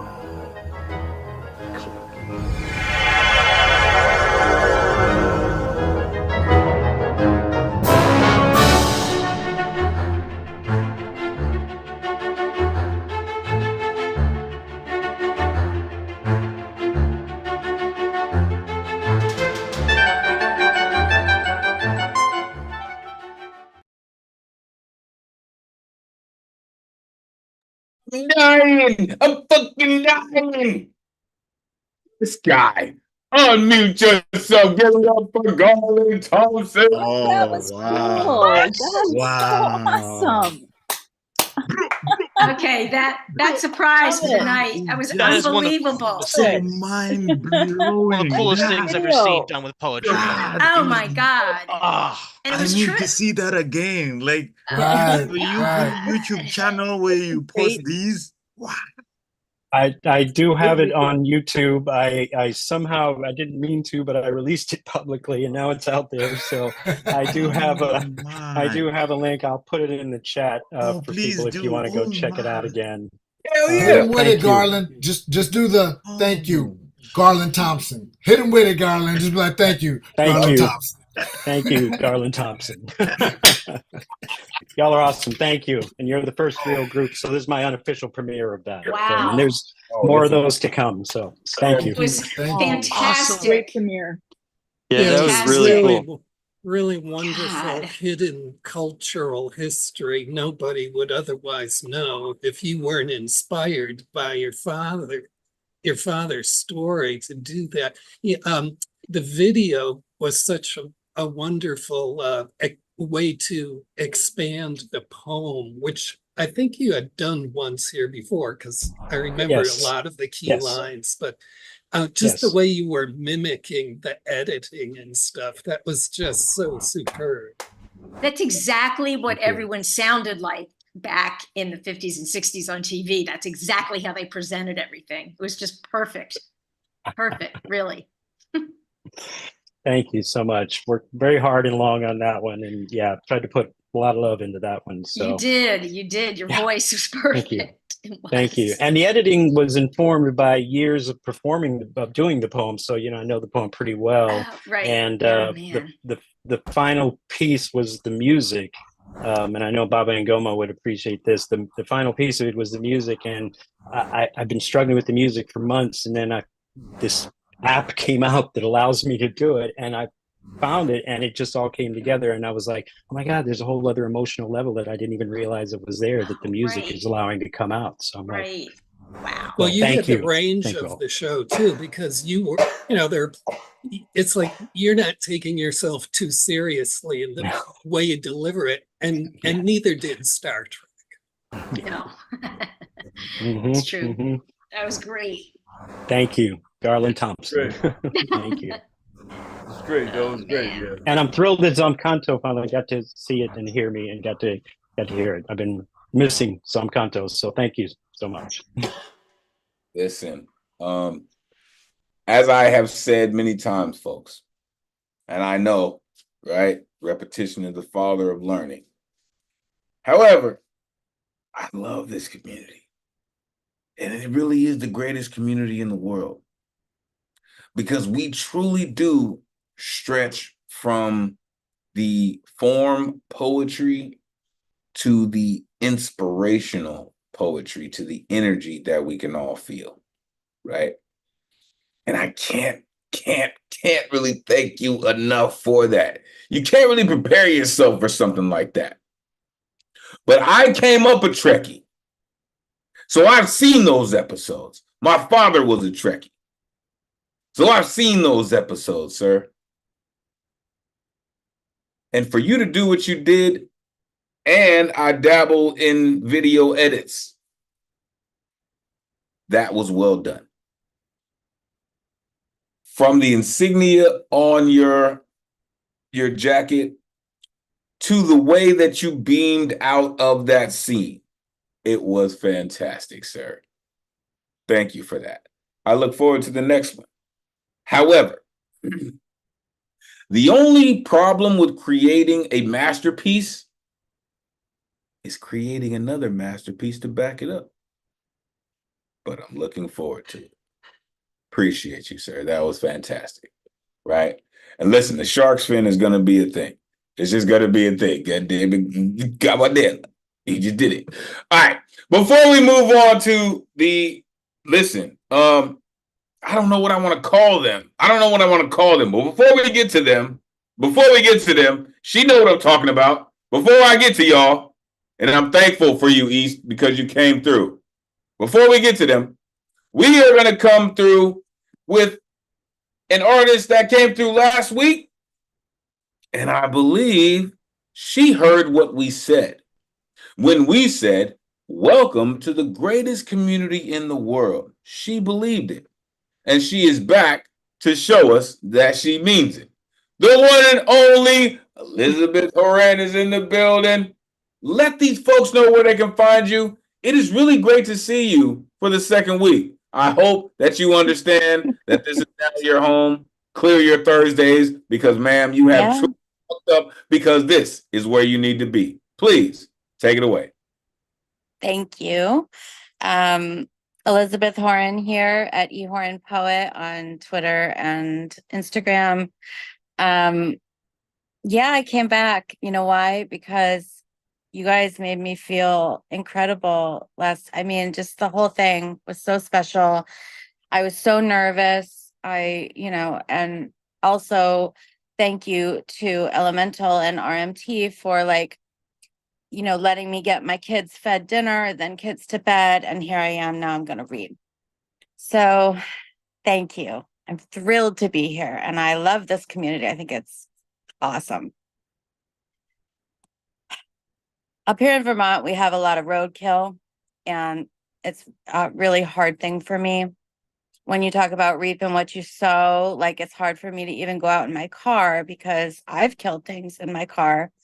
So this is a poem I wrote. It's called A Letter to the Animal Killed This Morning on Route 113, Thetford Center, Vermont. They say God says that everything happens for a reason. So I write you to say, I cannot hold this. I cannot witness so much. The unnecessariness of all this basket weaving from animal parts. The uncanny way children torture small things. The adults laughing over beers, smoking, pissing on ants. I feel too much. I know I'm wired different. Or are their wires crossed to watch cats torture small rodents and sense nothing in the cortex? No empathy zipping through the rods and cones to a database which sparks a feeling. Help. Help little things get home. I see small things with legs gone and they are my legs. I see your heart pumping, abandoned on the pavement, and I put you in my bag for lack of a better plan. I take you home and wash you, sleep with you, bury you like a miscarriage with my placenta in the backyard. I recant I guess I can hold it all. The hearts, the bones, the skin, as well, your hands in mine, with their tender blackened pads. But I cannot hold the pelts, the stack of pelts which have been stacked up to God's empty heaven, then back to ground again. Thank you. Yo, you come through with that stacked up to God's empty heaven. Like that's, to me, that's where the poem started. Unmute yourself, give it up for Elizabeth. Elizabeth, that was amazing. Bravo. Yeah, Yes. your image is right there. Put us right there. Put me right With there. my placenta in the backyard. Yeah. Damn. That's taking it home. I see small things without legs, and they are my legs. That's taking it home, Legs man. gone, and they are my legs. Yeah, I really connect with how intense your Yeah. images are. Just the piece you did when you were here before was like that too. Just really, really, really strong images. Thank you, Paul. Yeah, that's incredible the way you wove that in there. That's triple the amount of work the poem did. Ooh.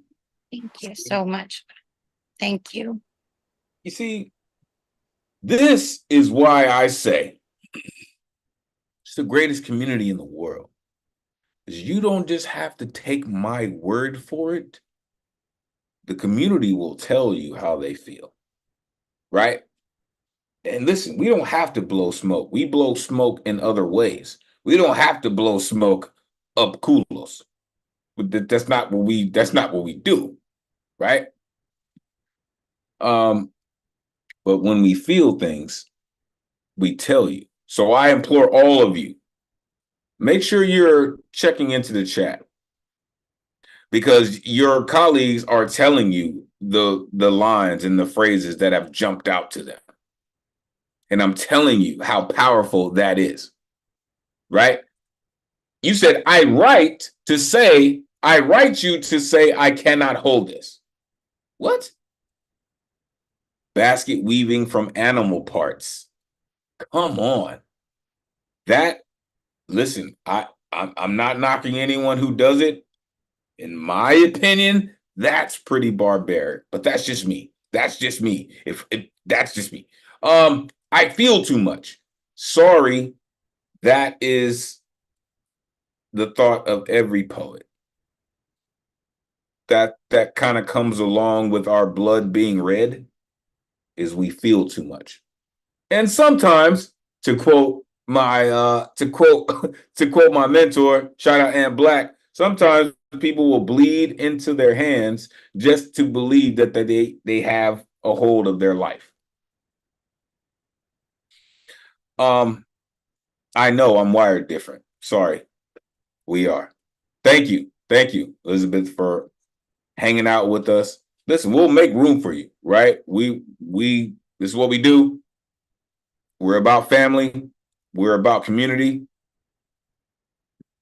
And we want to make sure that the energy that needs to be expressed is expressed. So thank you. Make sure you come back through. Shout out Vermont in the building. All right. Coming up next. Listen. 1/2 of an atomic explosion is about to happen. East is in the building. This next incredible poet, so much love for this poet. And she happens to be she's incredible. She's been rocking with us for a while, years and years, a mainstay and a dope ass poet, by the way. The one and only Poetic Desire is in the building. Let these folks know where they can find you. It is great to see you, East. However, I can't let you off the hook without yelling at you. Damn it! Where you been? Right? And I hope that you are working on your next great American novel, your next great poetry collection, because your words are worthy. It is great to see you, East. Let these folks know where they can find you. Please take it away. Thank you. It's great to be back. I know I've been away here and there, always still writing. Everyone can find me on Facebook or Instagram as Poetic Desire, poetic spelled with a K. All right, so we're going to start with a 6-word memoir. Scribbled thoughts littered everywhere, awaiting fruition. And now a poem. Working tirelessly, selflessly, a labor of love providing sustenance of fruits. Others shall harvest and reap of its cream of the crop, a prized cultivation often taken for granted. Void of gift horse expectations, a rare sight to see mouthed responses of appreciation. Surviving on dependability of a gift horse's reliability to continue galloping to your rescue, a delivery you've come to expect selfishly. Reward is found in acts of philanthropy, in freely giving of a nurturing nature, a natural inclination to exhibit love and compassion where it is needed most. Through drumming heartbeats, supplying lifelines, realigning bloodlines, manifesting a new design. Planting seeds to grow over fields of fears and doubts, flowering blooms watered with pollination of motivations. The barren become fruitful, ripen with strengthened roots. Growth doesn't happen overnight. Fruition takes time, patience. Anticipation thoroughly enhances the much awaited taste of dished out delectables you bring to your table. But 2 questions will always remain. Who stays to nurture and feed the soil, sowing fruitful offerings through their labored love, and who only comes to snatch the fruit, enjoying nature's rewards without putting in the work? Good night. Only comes to snatch the fruit. Dirty damn God, come on now. Unmute yourself. Give it up for Poetic Desire. Bravo. That was great. Thank you. Beautiful. Beautiful. Yeah, you That need to was- come here more often. Yes. Bring more. Let us hear more. Listen, I stay on East. East is a mainstay of our community. And she's been rocking with us for years, right? And she just happens to be one of those writers, right? I've made sure I've, maintained connection with East because she's one of those folks who is dedicated to the pen. As she said, right? I haven't been here, but I've been writing. And I can tell, right? Because you do what you do, right? I think your pen is just sitting down there, as you said, awaiting fruition. It happens. In the second piece, you mentioned gift horse expectations. Come on. Like, come on. Like, if you don't know what that means, like, check it out, folks. Galloping to your rescue. Come on. Right? The natural inclination to exhibit love. Planting seeds to grow over fields of fear. Like, come on. Growth doesn't happen overnight. Right?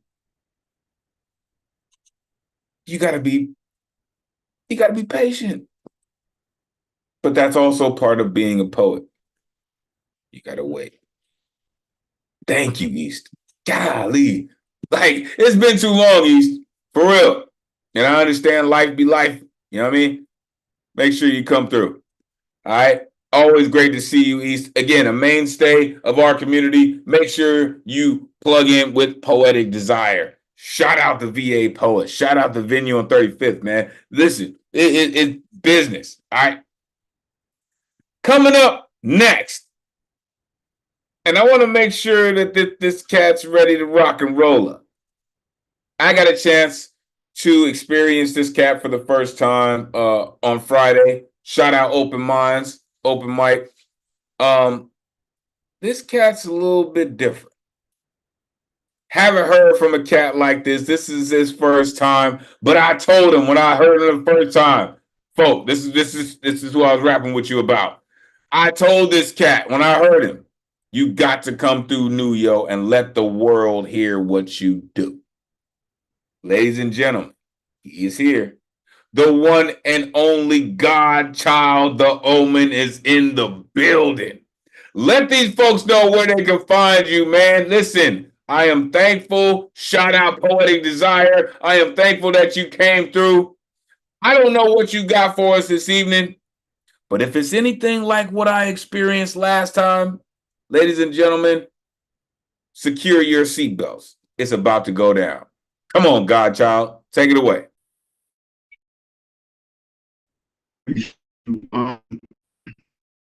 Godchild on G, Carl S on Facebook.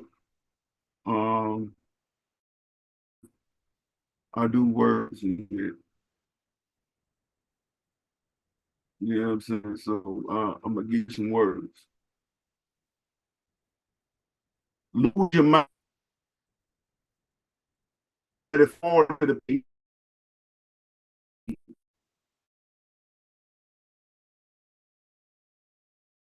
Hold up. Let's bring it back. Hold on, Godchild. We are having some technical difficulties. We heard just the beginning of what you said, right? We need you to work out these technical issues because we need that work, right? I see Poetic Desire has one profile on, but we lost their connection, right? And listen, we will try to come back. Trust, because Godchild is he's gonna blow your mind. All right, but so until they come back on, we'll just move forward. And this is actually, I wanted to introduce y'all to each other, and this is the best way to do it. Trust and believe. So, Godchild, let's get it. Trust and believe. We're gonna come back. Let's hopefully your signal is stable. But before we rock, we're gonna move on to the Keeper of Concrete. Check this out, Godchild. And I know, Maze, we're gonna get to him. You're gonna hear him too. But check this out, Godchild. Coming up next, cat I was rocking with. It's my dude. Like this my man's. Shout out Double Trouble. Shout out Kanye West. Shout out the Princess. Shout out Scrooston, Texas. So many things. Listen, this dude, one of the best in the world. My partner, shout out the vets in the building, Semper Fi. Goes on and on and on and on. Razor blade, the razor blade shaved with. Let the church say, God damn. The one and only CP Maze in the building. Let these folks know where they can find you, folk. It is always great to see you. Come on, man. You know what it is. Take it away. Hey, everybody. Thanks for the compliment. I'm trying to get there, you know? Shout outs to the people who reached out. Joski, love you for real. Like, reaching out just to check in on us, to see how we're doing in Houston when the hurricane hit. The other people that hit me on the back channel that's not here right now, you know? It really means a lot. Like, I'm a person of loyalty. And I believe loyalty is this thing that we have that it isn't about when you're both up. When you and your people or your family members are both up on a high. I think loyalty is something that happens when somebody's going through stuff and you're still there for them. You know, it proves like what loyalty has. So I appreciate that, Joski. So here's a poem I've been trying to work out. Yeah, let's see what we can do. The wind was blowing, tell me you love me, across the promise me you'll never forget. These are not birthmarks, darling. Heaven just left hickey marks at the nape of my neck. Tender satin scarf, French kiss of fine art flesh. The streetlights were eavesdropping on our halos. The streetlights were wondering why. The skyline was wondering why I can't seem to hold eye contact with constellations anymore. I was palm wandering across the universe of untangle me breakdowns. I just want God to give me shortcuts on side streets or better highway directions on how to find my way back to his house again. You snuck out of his house again. The scent of our swirling rose petal summer skin, candlelit lovers spit all over my sometimes I just read you wrong, and I'm sorry for that. Sweetheart, my so sads are so sorry for my so often, I'm so often so sorry, so sorry for all of my so sorry for that.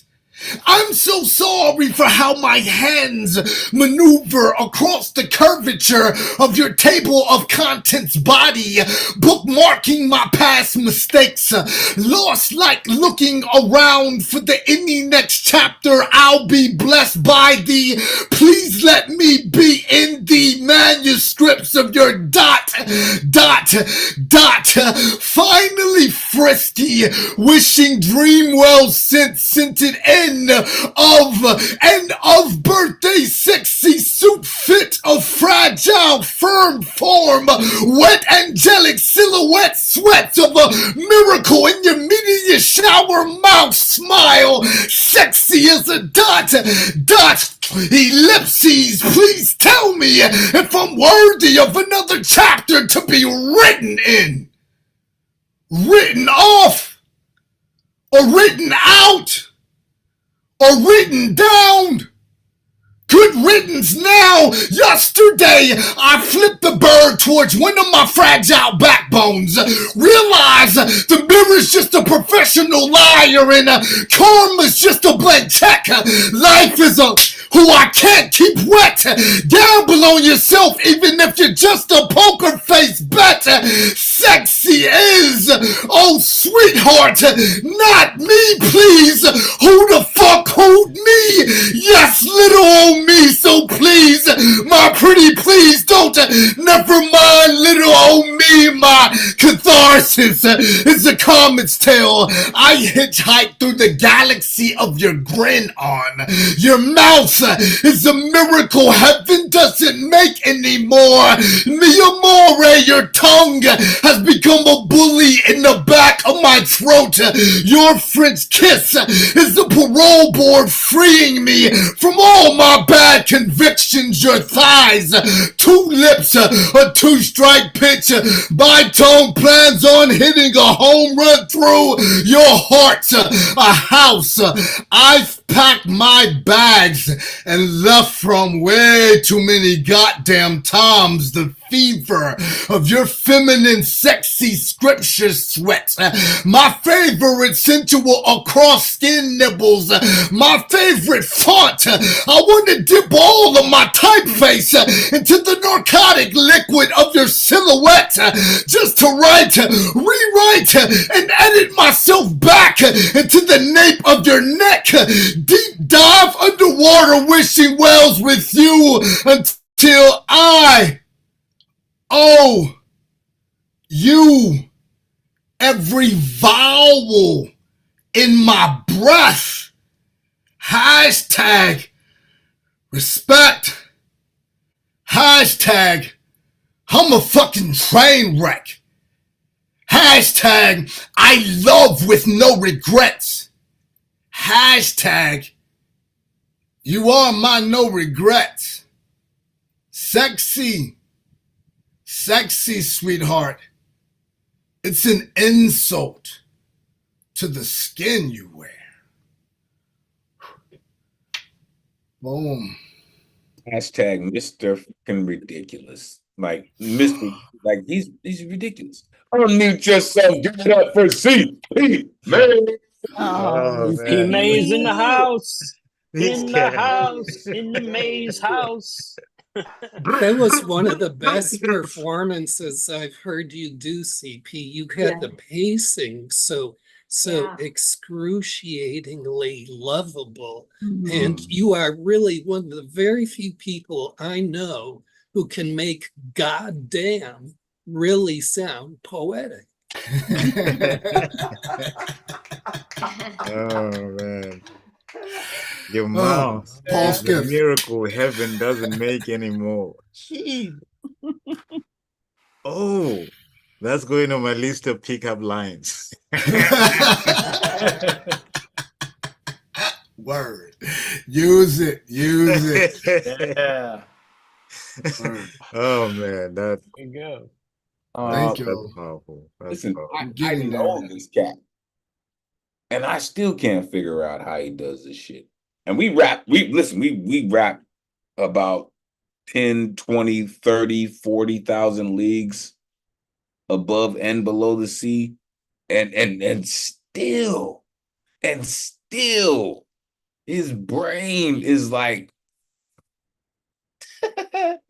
like so 3005. These are not hickeys, darling. Heaven just left hickey marks at the nape of my neck. Please let me be in your manuscript of your dot. Please tell me if I'm worthy of another chapter to be written in. Flip the bird at one of my fragile backbones. Your heart's a house I packed my bags and left far too many times. You're ridiculous.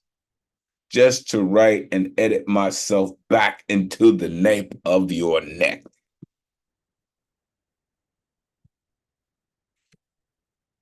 You're so Nosferatu, you make Dracula jealous. You're ridiculous.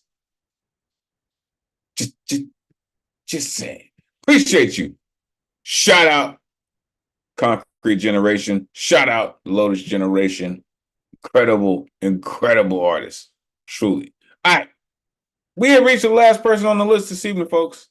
Oh, hold on. Wait. Before we come to our resident piano man, we got to get who I mentioned earlier. Right? And I said we were going to come back. I see he's back in the building. Listen. Come on, Godchild. I've been waiting on this, right? And I'm thankful that you and Poetic Desire came through this evening. And I know Maze is a monster. And a lot of people don't like to funk with him after the fact. But I know what you do. You can't hide from me anymore, sir. Trust and believe. The one and only Godchild, the Omen, is in the building, folks.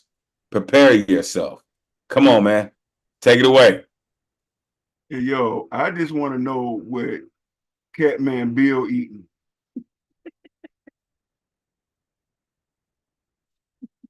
I want to know what he eating because you got a good snackage over there. That's what it looked like, bro. Like that's, you know what I'm saying? Like you snacking good. Catman, one more time. Coming at you, Catman. Go ahead. Well, that's right. I was eating these bagel chips. Oh. Bagel chips. And I can't remember the guy's name, but something brothers bagel chips. Whoa. I gotta get some bagel chips. Bagel chips, baby. Thoroughly enjoying yourself. That's all I was saying.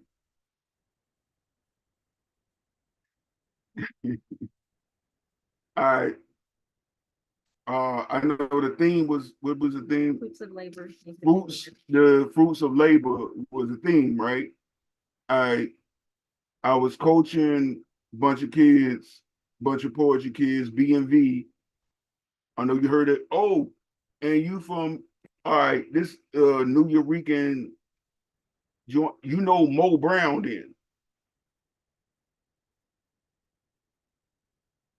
Peoples. You know what I'm saying? She dope. She killer. You know what I'm saying? But I was out there with the kids and like for a week. So I went out, I found me a spot where we were staying at, and I wrote this. You know what I'm saying? So we was like the fruits of labor, like them kids was out there like working.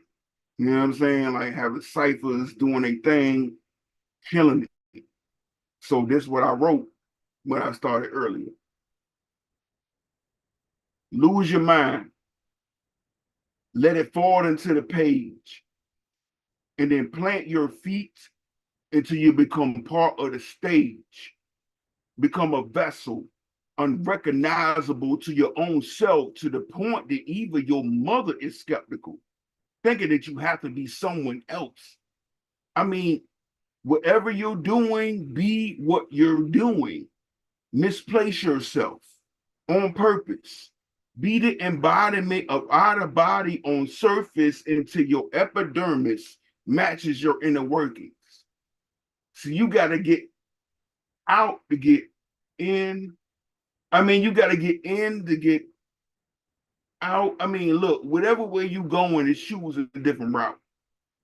Just make sure you don't know where you're going, because there is no destination. It's only a journey. And the journey is eternity, trying to find forever within a few minutes. See me like I get older after I write every sentence, but I write like periods don't exist. Well, only ones by women.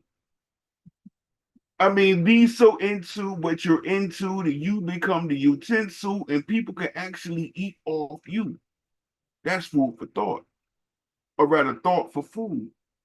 That way, while you're feeding them, they will never get full.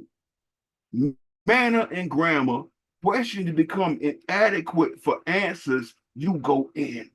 Without an entrance or exit, a backwards dyslexic actually project.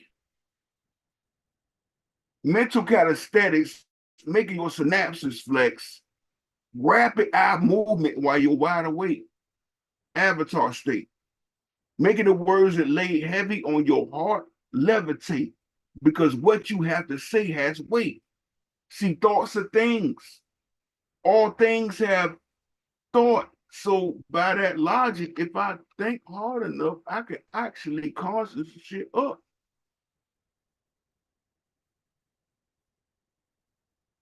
Told y'all, like this dude does it for real. Mute yourself, give it up for God, John. I love that so much, man. Triple bravo, triple bravo. I love that Oh so my much, God. because you gave your intro where somebody gave you a That's- voice, and you took that platform and you shared about the voices. Not just you gave other people a voice, but you gave their voice a voice through your voice, through this place giving you a voice. So that's 3 levels of love deep that I just hear. I They love were you. What an intro. they were inspiring the hell out of me. Like I just saw them in so many ciphers, like around the campus we were at, and I was just like, yo, oh my God, if I had this, if all of us had this when we were younger. Word. What? Yeah. Oh shit, I'm off You know what mute. I'm saying? If all of us had this when we were younger, where would we be right now? Facts. Facts.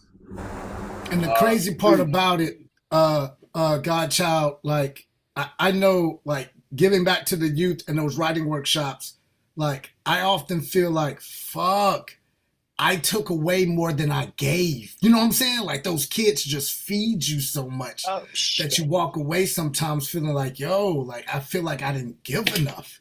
Cause the kids nowadays are writing on a level where it's like, you're going to outright me by the time you're 20. It's Yeah. stupid. It's Yeah. stupid. They coming up with concepts that you wouldn't even, you know what I mean? How you can conceptualize that? Like, how would you even come up with that? That's our fault. That's our fault. Hold up, Godchild. Hold up, Keeper of Concrete. Hold up, Storm Gods. Hold up. It's our fault. So how do you come up with that? How does Brave New Voices? Shout out Stephanie Pacheco, the youth poet laureate. Like, how do they come up with it? They can thank us for that. They can thank Baba and Goma for that. Right? They can thank Bonnie Soloway for that. They can thank Paul Skiff for that. They can thank Marianne Teff for that. They can thank our closer this evening, CCR Shaga, for that shit. because we are the ones who pushed it forward. And we can thank the greatest generation of the world for saying, we won't take it. Baba's generation, right? Joski's generation say, hey, Catman, like, hey, I'm not going to do that. We're not going to do that. Come through with the bagel chips, Catman. I heard that. Right? We're not going to do that crap. We're going to do the real. We're going to do what speaks to the people. Right? So I appreciate that sentiment, Godchild. Right? Plant your feet till you become part of the stage. That is what I'm talking about. Be the embodiment of out of body. This is why I want this cat to come through, because what he does with language is pretty sick, right? The journey is an eternity. I think most folks set out on a journey to find an end. But what you just said kind of blows that out of their brain, right? The journey is an eternity, right? I write like periods don't exist. Stop that, sir. Stop that. Dangerous with that. Dangerous with that. And then, of course, those two simple words. I've done a whole poem on those two simple words. They're not simple, but they are two heavyweight words. He said, avatar state. If y'all don't know about the avatar, trust me, the avatar state is powerful. Appreciate you, Godchild. Welcome to the greatest community in the world. Make sure the folks know how they can connect with you. Appreciate you, Poetic Desire, for bringing him through. I appreciate both of you. You two are amazing together. Just so you know that. But I'm pretty sure folks have told you that. But you're fucking amazing. Appreciate you both. All right. Let's get to our closer this evening. Our resident piano man in the building continues to come through. Lyric writer, poetry, lyric writer, poet. Like, he continues to blur the line of what we know as creativity and spoken word. But he's been doing it and doing it and doing it well longer than some people have even thought about doing it. The one and only CCR Chagra in the building to close us out this evening. Let these folks know where they can find you, CC. It is always great to see you. Please take it away. Well, thank you. I miss everyone. I've been dialing it back a bit. I need some coin. I'm going back into work. I'm starting a company. I'm going to do a little Facebook thing about it soon. If you follow me there, it's our Chagra last name. And it's on IG. I try to do that every now and again. And once a month, I do a thing called Throve, the Human Room Open Voice. And if you go to ccrchagra.com, you'll see this THROV at the top. And you click on that. There's these two videos, and it says, become a participant. And you do this thing one time, and it dials you in. And then every month, you get an invite to this noontime Sunday thing. I'm going on for 3 years. That's quite a trip, but that explains itself there. So I've been playing like about 10% of the time I spend on the piano a week for the last 3 weeks. So I'm gonna do. I have a choice. I kind of want to do one of two things. I want to do these two new pieces that I've been working on, and they've been tweaking back to back because they're not that long, and close this out that way. Or I could do one of them as a song and then read it as a lyric. I'm not sure which is the way. I think. All right. This is what. Okay, I'm gonna do the two songs if you let me, and then I want you to tell me if I do it live like this, which one should come first and second, because I'm dealing with that. I went live last night on a grand piano, and that was a trip. Hold on a second here. Okay, I'll do. The Reason the Music Soul Died, and then You're Running Out of Men.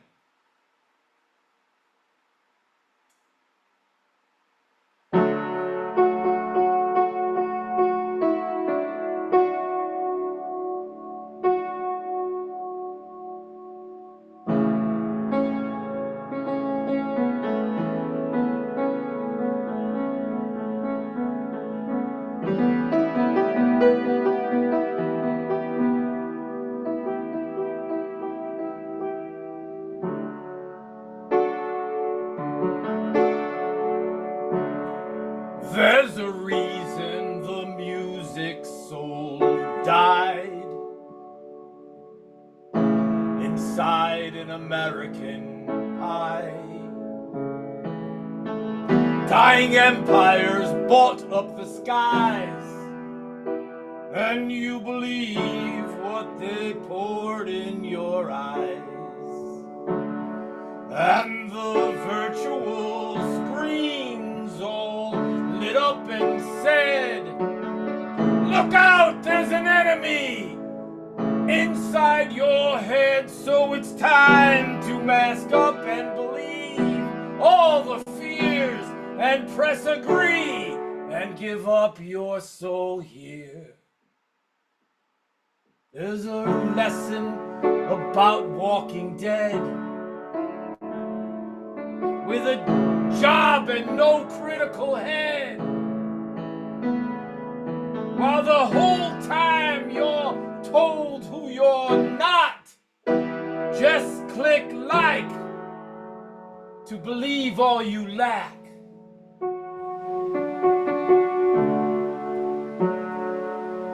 To never question, is anything true? Believing money is worth more than you? Then compete to become even more obsolete. To defeat love and peace by declaring they're weak. There's a reason the music soul died inside an American pie. Dying empires bought up the skies, and you believe what they poured in your eyes. Never questioning why it's not true, while killing for money is worth more than you, all the while growing more obsolete. To murder love's peace just for sport. Love and peace never really dies.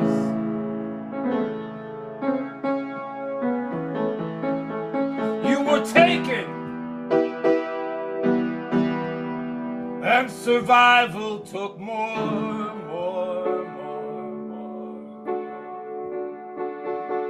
Yet you'll never avoid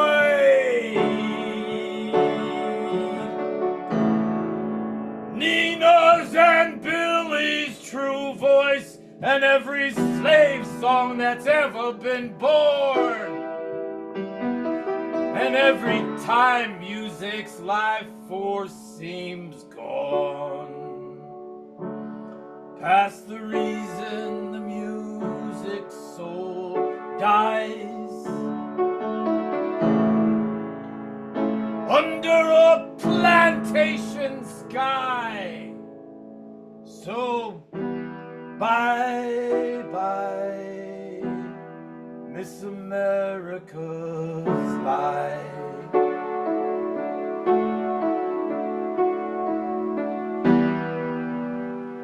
Bye-bye, Miss America's life.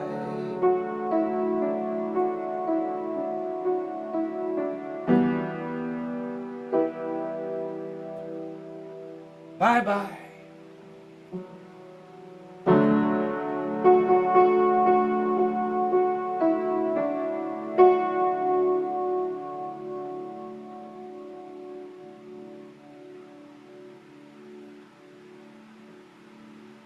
Yo, listen, CC. Hold on to the other one. We gonna let that rock in the cipher. Listen, everyone in this building, please unmute yourself. Give it up for CC Arshad. Hey, always love seeing you. I love that song. Love your piano playing. Damn. It's That awesome. was great, man. You call that being dialed back? Yeah. Only because he hasn't perfected it yet. That's the only reason why I say he's considered himself dialed back, is because he hasn't perfected everything, and it hasn't sit in his spirit yet. But trust me. There's a friend of mine from back in 2012. I had a poetry experimental poetry art band, and my bass player Derek he's dealing with being in a wheelchair, but he's still brilliant as hell, and he's transcribing. And he started with the song about I Think I Will Not Die Today. He's working on the fourth one, but he can't finish the first one because it's fucking with him. But it's going to be transcribed, and then I'm going to bring it. And I met this guy last night that if he plays the keys, and I might do it next Wednesday at a live open mic north of here in this Egremont place called The Barn. And if I can get him to do it, I'm going to sing it. He's going to play it. This guy can bring out the Joe Cocker in me. That's going to be a first if I can pull it off. Whoa, whoa, whoa, whoa, whoa, whoa, whoa, whoa, sir. Whoa. If you are going to have a piano accompaniment to your vocals, we're going to need video. So I don't know how you're going to work that out, sir, but we're going to need video proof that CCR Chagra as a frontman actually works. Just saying. Listen, folks, it has been a great evening. As I mentioned, we are going to shift into a cipher right after the live open mic ends, and then hopefully we can coax CC into playing his second song. Listen, it has been an amazing night, right? To every person, every artist who touched the mic this evening, from Catman Bill all the way to CCR Chagra and every Paul Skiff and Baba and Goma in between. I appreciate you all for coming through and sharing your energy. Again, shout out Jenny. Shout out Professor Platinum for coming through and rocking with us. Shout out Jeff Taylor for rocking with us. Shout out Lantern Carrier. All the folks who come through and rock with us on a regular basis. Make sure you are plugging in with Nuyorican.org for all the incredible things that the Nuyorican has got going on. Shout out to Elizabeth, the new voice. Shout out to Godchild, the Omen, the new voice. Make sure you bring your ass back, partner. You are on fire and you're incredible. I appreciate you. To all of the folks who have come through rocking with us on social media, I appreciate all of you. We are going to end the night like this until we meet again. May this energy we conjure this evening supercharge the rest of your week. Take this power, inspire others, energize creativity as we all hope to do through the spirit of Miguel Agarin.